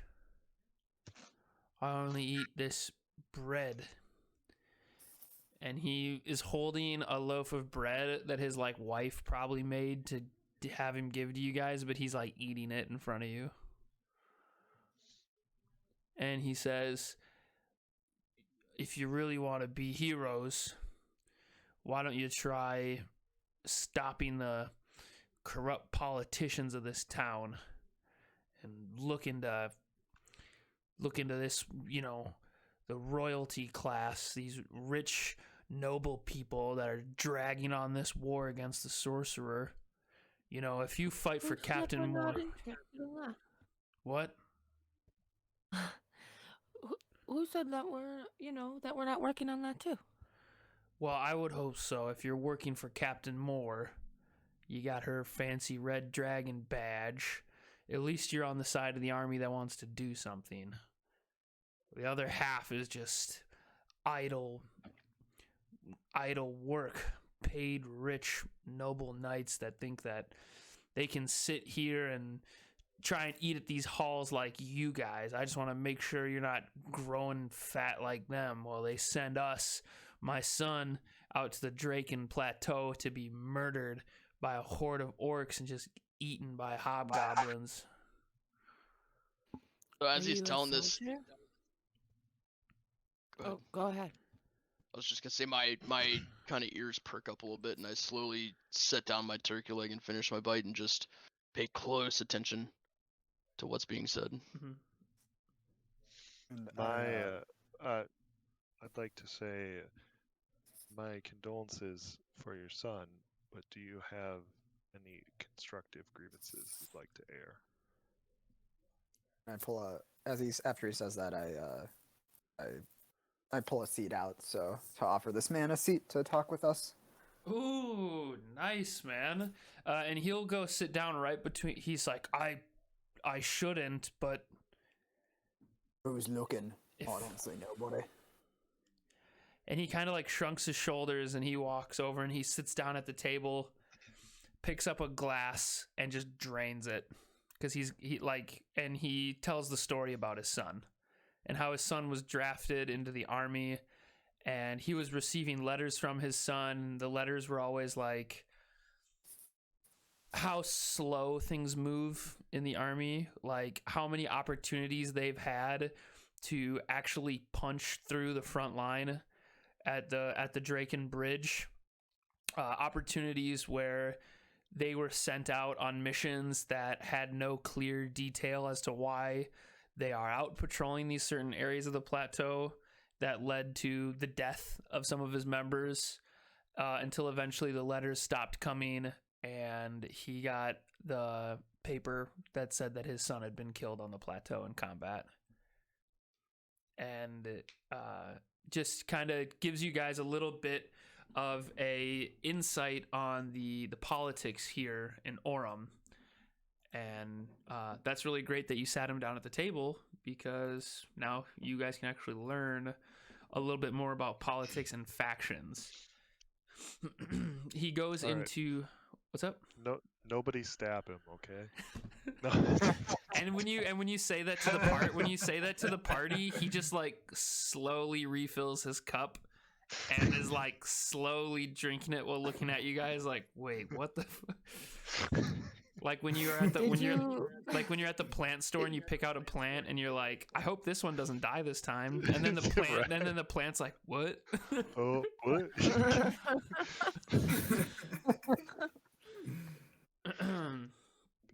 I Just asked give a him thumbs up. if he's had the chance to lay his son to rest, or if he got any closure there, or he just received word. We received a letter with his uniform, and we keep his uniform hung up by our fireplace. His body, I don't want to imagine what happened to that.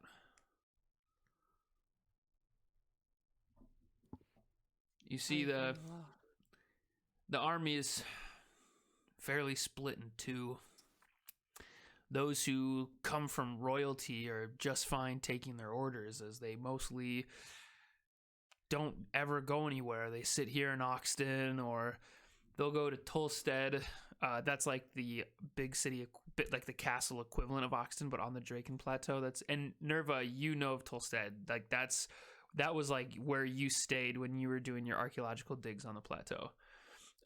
Or they'll stay in Tolstead and they never leave the city walls. It's easy for royalty to be in the military, but you know, when they have Saffron committing these atrocious acts to the outlanding cities, and they don't even let our men fight there, and they keep them away and send them on all these missions, it's quite upsetting. But the royalty family, they're not, you can't say they're all bad because of that, but it's just that half of the army that has it easy, and a lot of it is coming from the High Council.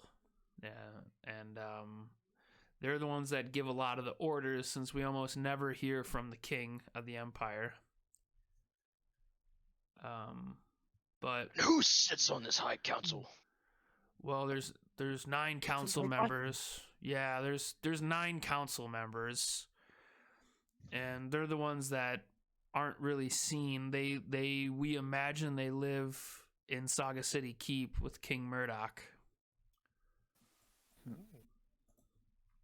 But you know, I hated to just come up to you guys and, you know, put you on blast like that. It's just, I hate seeing people get fat and old.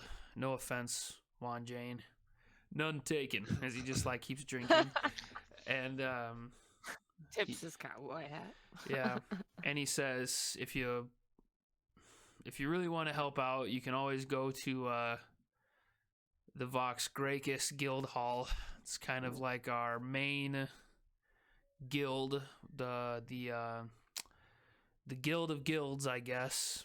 The main guild hall for miners, lumberjacks, farmers, fishers, and you know, lower ranking military. But if you ask me, Captain Moore is, you know, she's doing her best. She's doing her best. I admire that woman, starting from nothing and being orphaned and rising, you know, being tossed in the army and rising through the ranks. That's just because she likes to kill, but it seems like her vertical momentum is stopped by some kind of glass ceiling that is keeping her from rising in the ranks any higher, when she should be commanding the army. Tell me, what do you think is holding her from rising any higher in this? Well, it's the goddamn governor of Oxton. It's Who is? Governor Boehner. Oh, Boehner. Governor Boehner, it's his responsibility to facilitate our Oxton units with the high councils, and he only puts in the promotional requests for those he deems, you know, rich enough to pay him in return. And that worked for hundreds of years after the Wars of Consolidation, and the military was just something to look at. Give kids jobs, take a $1,000 job and give it to a jerk, teach him something, teach him a life. But now it's just an upside down pyramid is what we're looking at. So, What does he look like? I kind of wanna go meet this guy. well, he lives on the northernmost part of the city. His manor is the one by the lake, the big pool. good luck getting in there. There's a tavern in there. You know, they have their own full moon festival going on now. If you wanted to, I doubt you'd be able to get in there and get a chance to meet him, but I guess you guys do have high honors. You might, if you wanted to go check it out. Maybe we'll just speak to this. Yeah, so I just kind of stand up really quick. Well, I know where I'm going. And Juan Jane just kind of like looks under his hat, and he looks back up at you and he goes, if you're going to seek a counsel with the Governor Boehner at his banquet, I suggest you have a pretty good excuse as to why you got to get in there and talk to him. You guys may be high guests here, but the more elevation you go up in Oxton, the harder it is to get into some of those spheres. We're good. We're good. I have a feeling. Does anybody go with him? Yeah, let's go. Sweet. So So everybody's just following me. I'm just walking to the north. You know, as I've walked around Oxton enough in the second week. You know exactly where you're going because you I spent know your second exactly week where just it is. getting familiar with the city. So I'm assuming that's the big squared off thing in the center north Yeah. of the map with the big water in the middle. Yep. Okay. And so there's a front gate. There's turrets around it. There's a small forest in the top left that has a religious like shrine for worshiping Mother Ziona there. And then there's two large two massive narco sized like mansions with like zebras and stuff running in the yard. AK-47. AK-47s on the guards, yeah. And the tavern is the orange building on the bottom left of that square. All right. So as I'm not necessarily walking directly there, I'm walking back to my room real quick. And I'm gonna kind of dash inside the inn, go up to my room, grab just like a small bag, size of like a purse or something like that, and pop right back out the front and just keep on going, almost as if I'm not really waiting on anyone.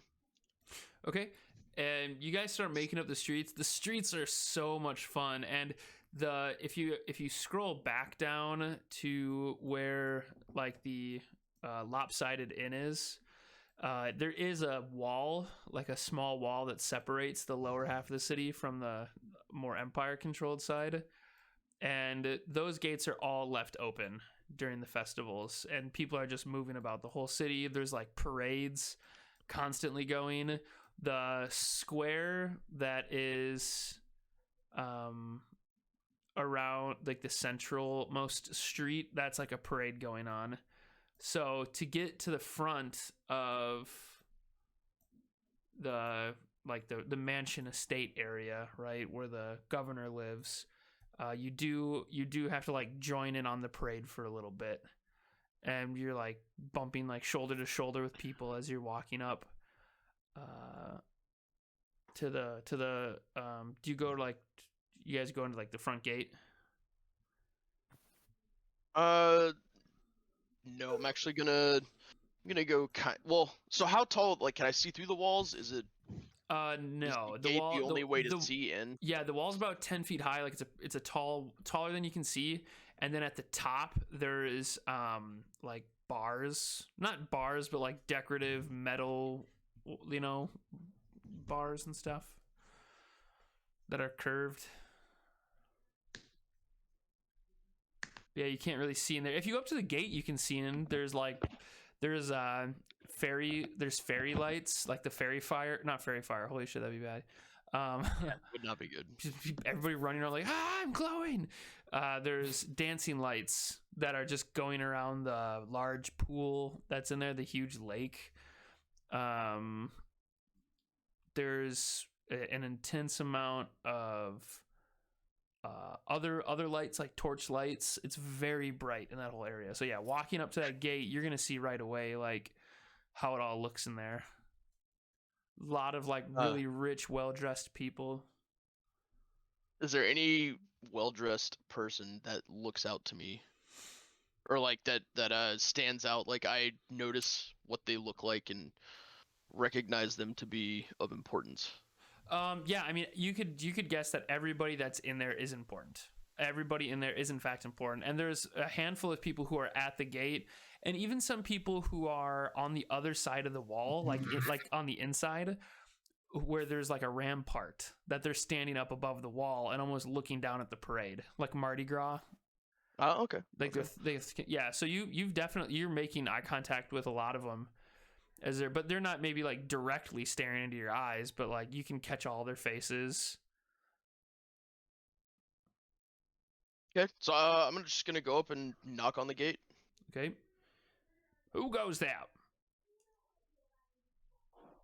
It's Garett. I was told by Arun to show up. Ah, well, I don't remember Arun putting any guests on here. I believe you might have the wrong night. I'm gonna pull out a little scroll of parchment and kind of just like, as I unroll it, wave one of my hands just like lightly over it. And immediately a bunch of text appears, and it is in the form of an invitation signed by Arun. Just nice. I saw a few documents on his desk while we were having our exchange.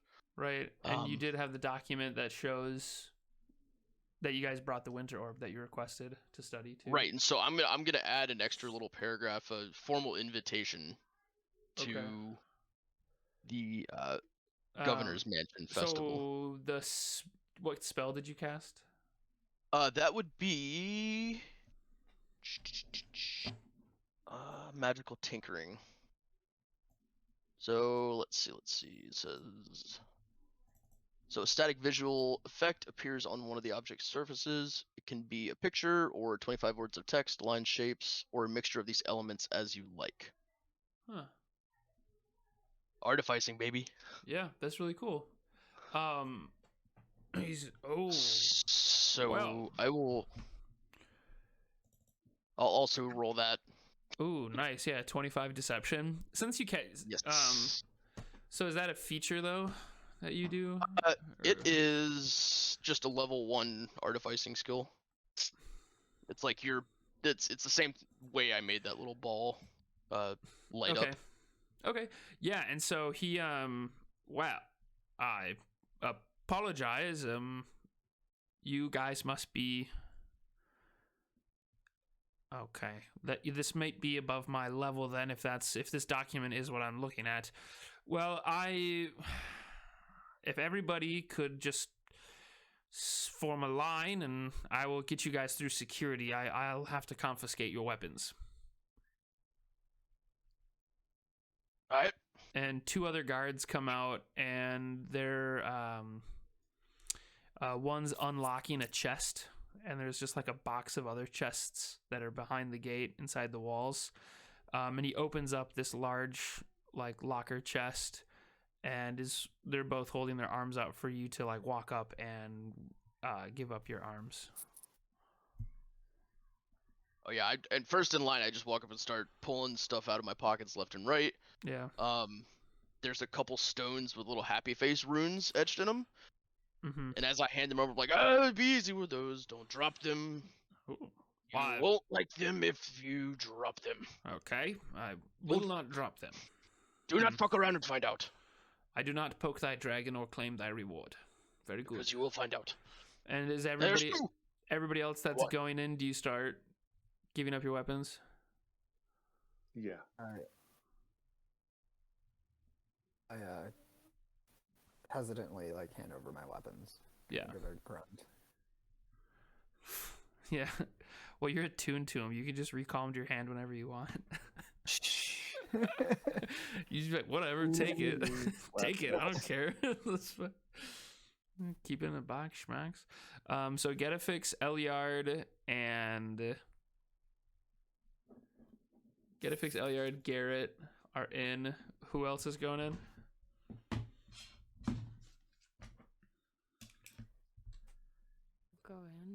Okay. I'll follow. Eliard, Nerva, Erizo. Is Peyo going in? No, Peyo's not there. Okay. Peyo's still just kicking it. Hanging out with his dog at the tavern. He found some shrooms. Oh, perfect. Yeah, I guarantee that they're all over right now during the festival. But what about the merry ale? The merriest of ales. That's also got shrooms in it. Even the food. Cool. And yeah, you guys make your way in, and there is a trail that goes all the way around the lake, and you can start walking around. Which way do you go first? Towards the mansions, towards the tavern? I'm going to go ahead and go straight to like the right side of the lake because I'm assuming that's where the gathering is. So Nope. you can see it's all around the lake. Like there are people outside the mansions that are like laughing, smoking pipes, and like lounging by the lake. And then there's at the bottom, there's the tavern where people are more rowdy. There's rustic music blasting, foot stomping. And then there's a really chill, like purple light glowing from the Ziona shrine. Because there are also people who are like in worship during the holiday. I'm just gonna kind of not mingle. I'm not gonna say anything to anyone, but just kind of slowly grab a drink and start making my way through people, keeping eyes on who is who, and Yeah. getting an idea of what they look like, and Yeah. And seeing if I then, recognize anyone. and which way did you say you went? I'll ping it. Okay, cool. Yeah, so you went to the lounge outside the mansions, and you like no doubt find the governor there, and he's got a big, really fine clothes on, very fat, big jowl hanging off his neck, like really big, like goiter. Lots of people don't understand what it truly means to be a governor, and that's why I said to the man, you will be going to jail. And he's just like talking like a pompous dickhead.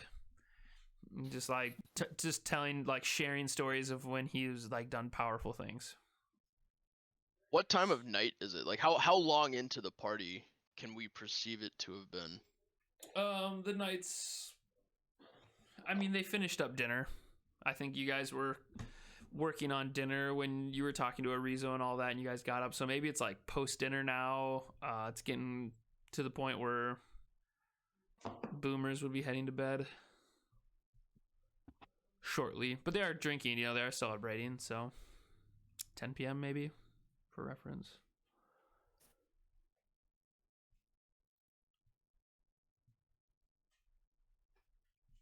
I mean, you just wanted to. Are you muted? I'm Oh. letting someone else talk. Oh, okay. Well, I don't know if like you're the one that wanted to come up here and do something about the governor. I'm gonna follow. Just kind of, I guess, be in a way like try to be like a bodyguard to him. Nice.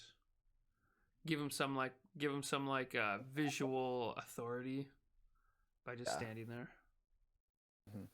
Yep. So I'm gonna kind of slowly make my way to the group that the governor's talking to. Just kind of stand in the background and listen for a little bit. Act like I'm listening intently.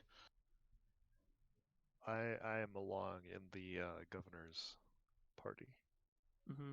poking my way up, trying to get close, see what's going on. And everybody that sees you Getafix is just like, their eyes are like, they're kind of really weirded out by seeing you, but then they notice you have your little volunteer patch from the Mother Ziona healing ward, and they're just like, they kind of give you a pass with that, but you could guess that trying to talk to someone, you'd be at disadvantage on charisma throws. Oof. Just for the Kenzie,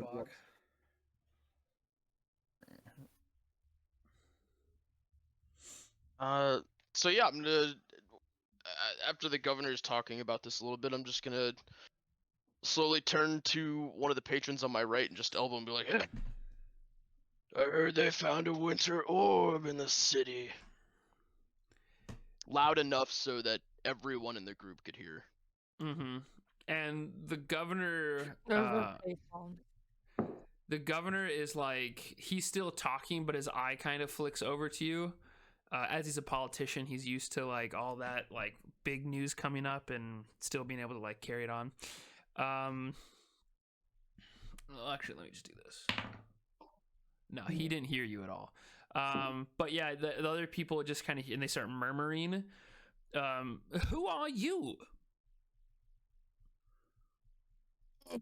My name. I'm Garett. Okay, Garett. I say, I don't think I know what a winter orb is, but that sounds pretty dangerous. Winter is coming, though, so that would make sense. Well, things on the battlefront. This might be the tide that turns the war. The winter orb. It's somewhat destructive. And they get really like sussy because they don't remember hearing anything about wars turning. Well, That this might be the tide that turns the war. And they don't remember, like, that's like in their social circle they hardly talk about that ever, and they just like, I hope the war tide isn't turning, and they all like start like, well, yeah, like mumbling. He's like, I've made a killing off these profits. Do you know how much I can charge for, quote, security on a caravan through a war-torn country? I've almost tripled my profits from last year and the year before after that. This just keeps getting richer and richer. The more that Sephiron does to damage us, the more I can charge. Scarcity, you know? And they just smile. Scarcity, and they just start eating their like finger foods and relishing in their royal wealth. We won't be turning any battles. Good luck with that. That sorcerer is way too strong.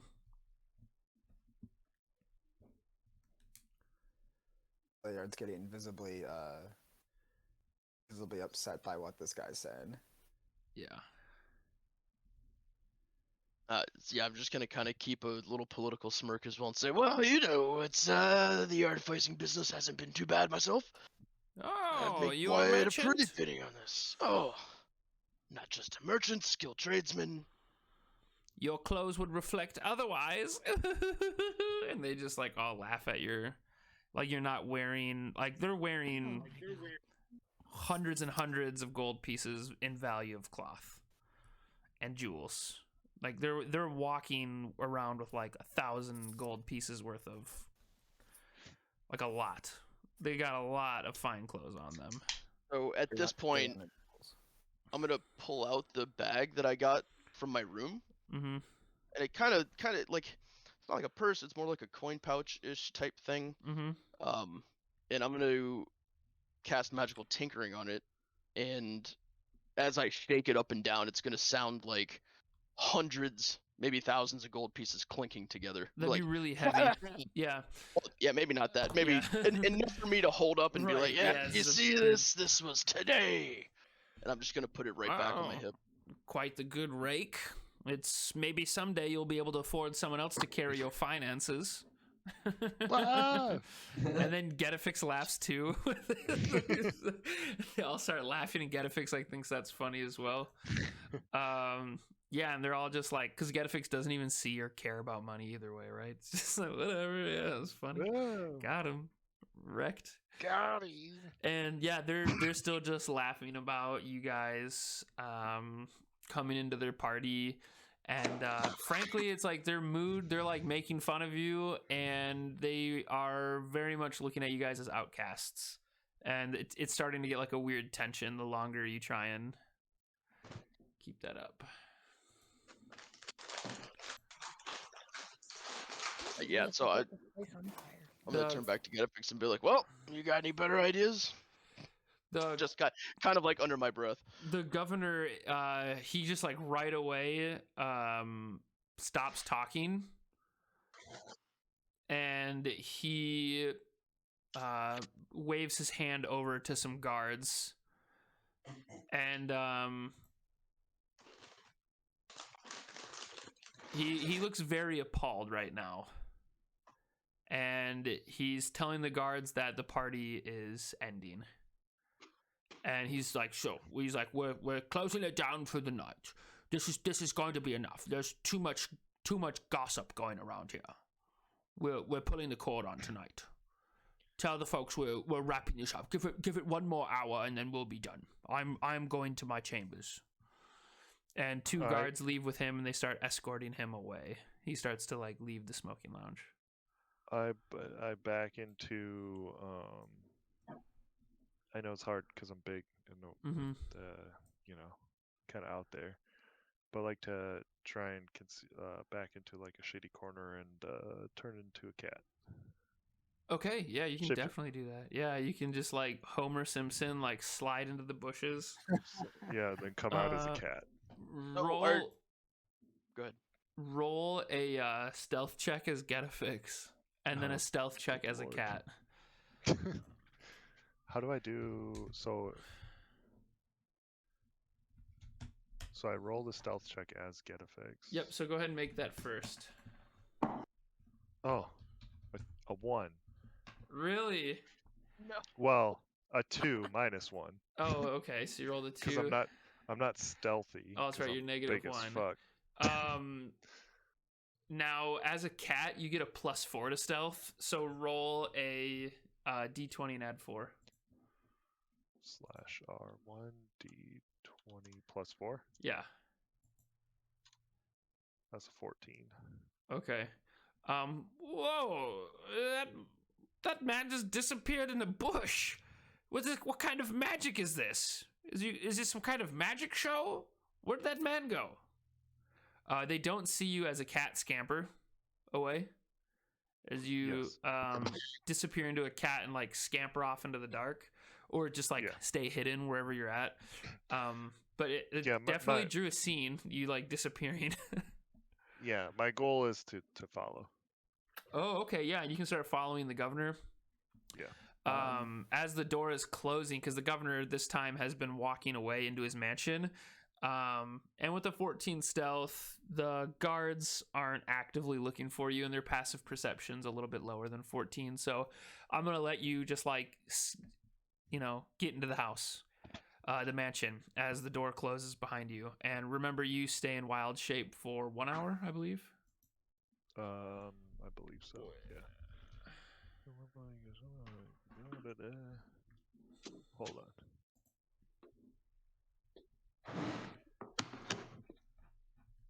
But yeah, you go into the.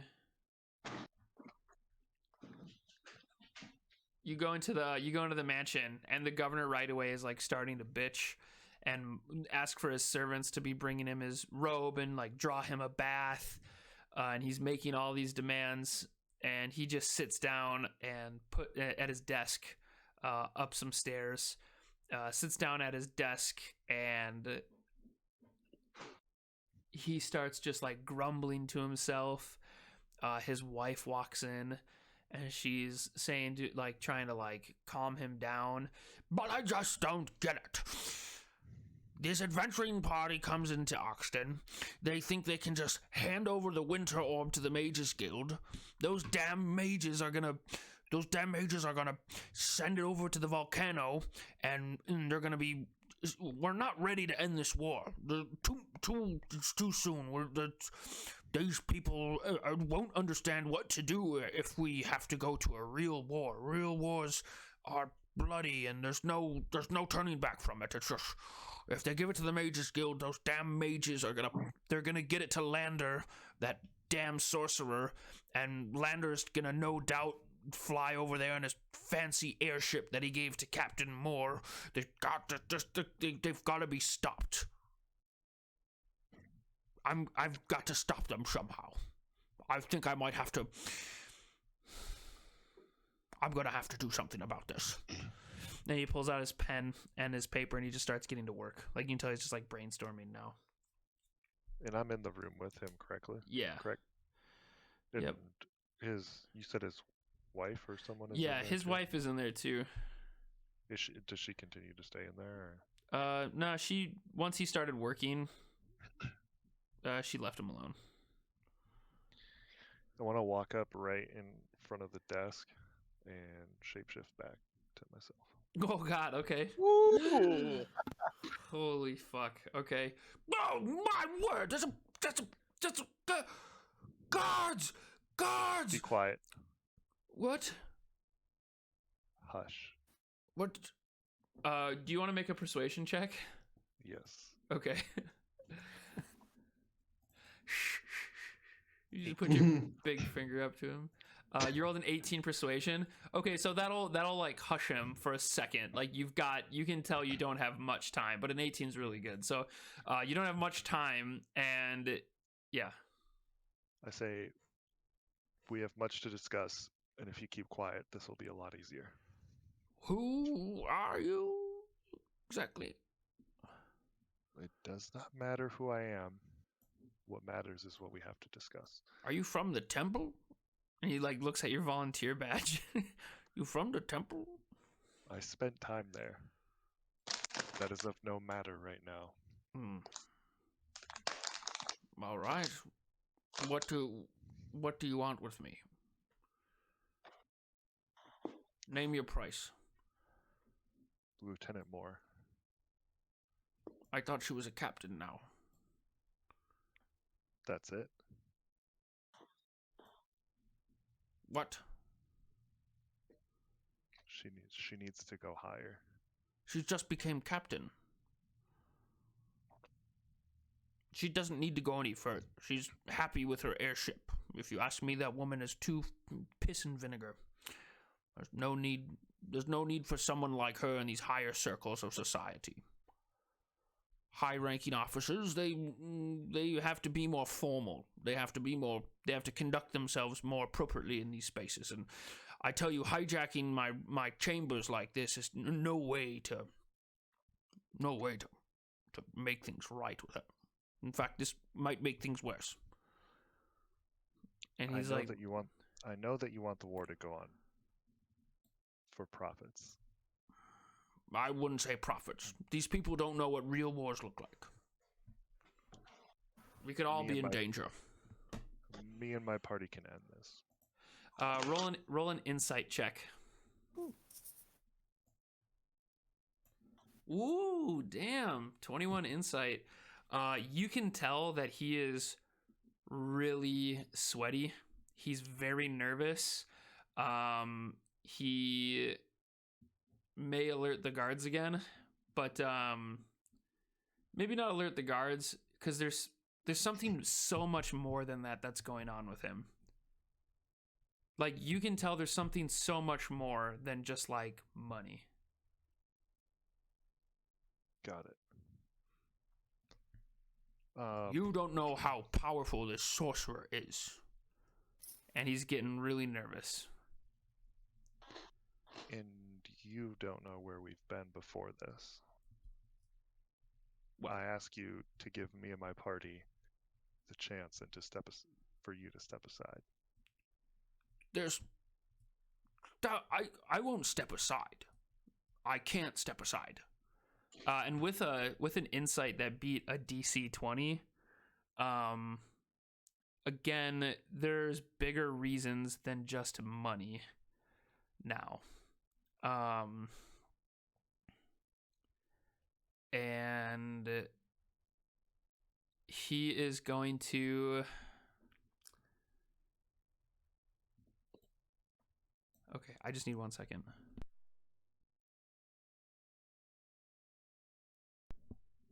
Okay.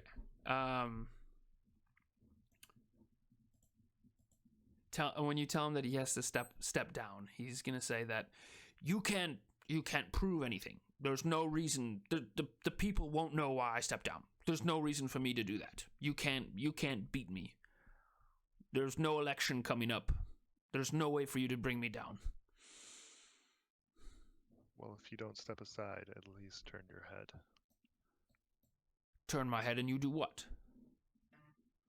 We handle the situation, my party and I.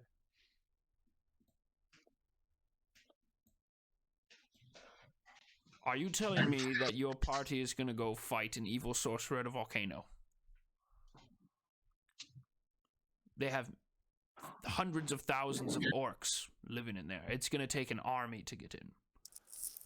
And that's where your head turning will come in, and me and my party and Lieutenant Moore will lead the charge. You see, I can't let you do that. Because I've foolishly aligned myself in other regards. Make a perception check. Perception. 14. Ooh, fuck. He rolled a nat 1 on his sleight of hand. So as he says that he can't let you do that because he's aligned himself otherwise, he quickly reaches down for towards like a drawer by his feet, and he like it's almost like he's trying to quick draw something, like you can tell. And as he slides forward to quickly grab something out of his drawer, his chair breaks because he's a lard ass. And like moving too quick, his chair just breaks as he starts to fumble now into this drawer. And I'm just telling you right now, Getafix, this is a fast-paced situation. What do you do? So he's in the chair. I'm in front of him. He's no longer in the chair. So picture like fucking Al Pacino sitting at his cocaine mountain desk, right? Yeah. But this is a really fat pig-faced human, and you're just like, dude, like we'll take care of this. And he says, you can't do that, even if I wanted you to. And he's like, but you can't. And as he leans forward, he's like quickly reaching for something in his drawer, and his chair crumbles. And I'm just gonna say, like, looking over at his desk, you can see he's going for some like there's a candlestick that looks like a similar candlestick like the Goblin Sky Captain had. Got it. I will attempt to take my big ass meaty hands and reach across and intercept his movement. Okay, make an athletics check. 13. Oh, he rolled a nat 20 this time. So I just seriously rolled a -1 on dexterity and a nat 20. But he doesn't have a high athletics. So I'm going to give him like a -2 since he's just like a fat piece of shit. So he rolled an 18. Yours was, you said 13 though? Yeah.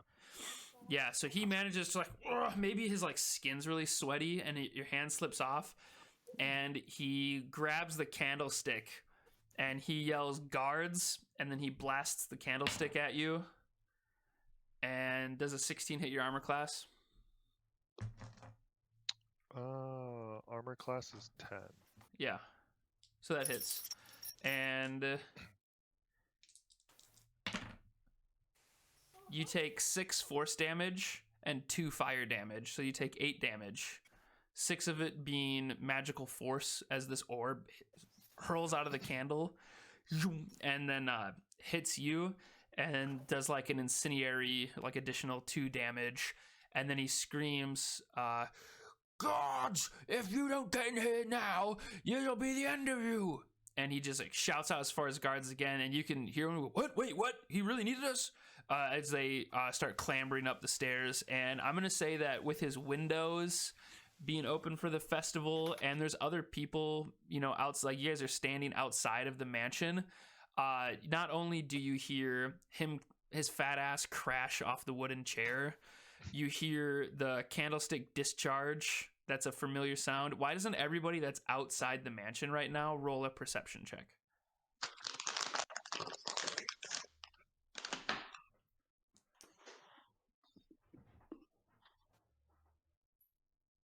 Okay, Garett got an 11. Ah, these rolls. Ooh, Nerva got a 6. Oh no. Oh no. Is- Who else is with us? Eliard. And Eliard got a 5. Oh no. So I'm gonna say that like Garett, you guys also like since Getafix rolled like a 1 stealth, you saw him disappear as the governor was leaving. So you might have knowledge already that he was like gonna follow him. But Sure, I can assume it. you can assume that he's gonna go follow the governor because he kind of disappeared, you know. And Garrett's smart, but your perception check, you don't really hear. I'd say you just see the guard. You don't hear anything. You'd need a really high perception to hear it. But with an 11 perception, you can at least notice the guard at the front of the mansion, like turn over, like he's, you know, facing out from the mansion front door. You can see him like look back in there as if somebody's talking to him. And then he gets really nervous. And then he like stands his attention and he's like guarding the door now. A lot more. The intensity that guard is guarding that door now has just gone up a lot. And that's where we're going to end it. Oh. All right. Holy fuck, I did not think you guys were going to get to the governor's mansion. Like, Oh man, good story, dude. yeah. Is that the direction you wanted us going? Absolutely. I had no Fuck yeah. direction. No, I was going to say absolutely not, but I didn't want to say absolutely not because pretty much like I have a whole separate Word document called Aurum Politics and Factions. And there's like the guilds, there's everything, like all these rooms. And if you guys just sat at the Oxton Tavern the whole time and just wanted to party, you guys could have just partied. But you guys wanted to meddle in politics and you wanted to like go see the governor, and honestly, like Getafix turning into a cat, and I was like, okay, cool. Like he's definitely like, well, if he turns into a cat, he's gonna hear the governor talking about how he should like sabotage Captain Moore or whatever, you know, like he's gotta, because also Garett, can I tell them about you? What? Oh, never mind. No. Yeah. Hmm. Yeah. So there's just like there's like these things that are going on in motion, and like the fact that Getafix turned into a cat and followed the governor, and I'm like, well shit, he's gonna be talking about his like frustrations. And I was like, that's gonna give them so much insight now on who the governor is and like what's going on with these politics. I was like, maybe in a couple episodes we'll get to a bigger reveal. And then you're like, I turn back into Getafix right in front of him. I was like, oh my god, Fuck him. never mind. We're gonna speed run this one because this is a big reveal. I don't know what you guys are thinking is going on here, but the governor is a bit of a mafioso in a way. Like he's got a gat in his desk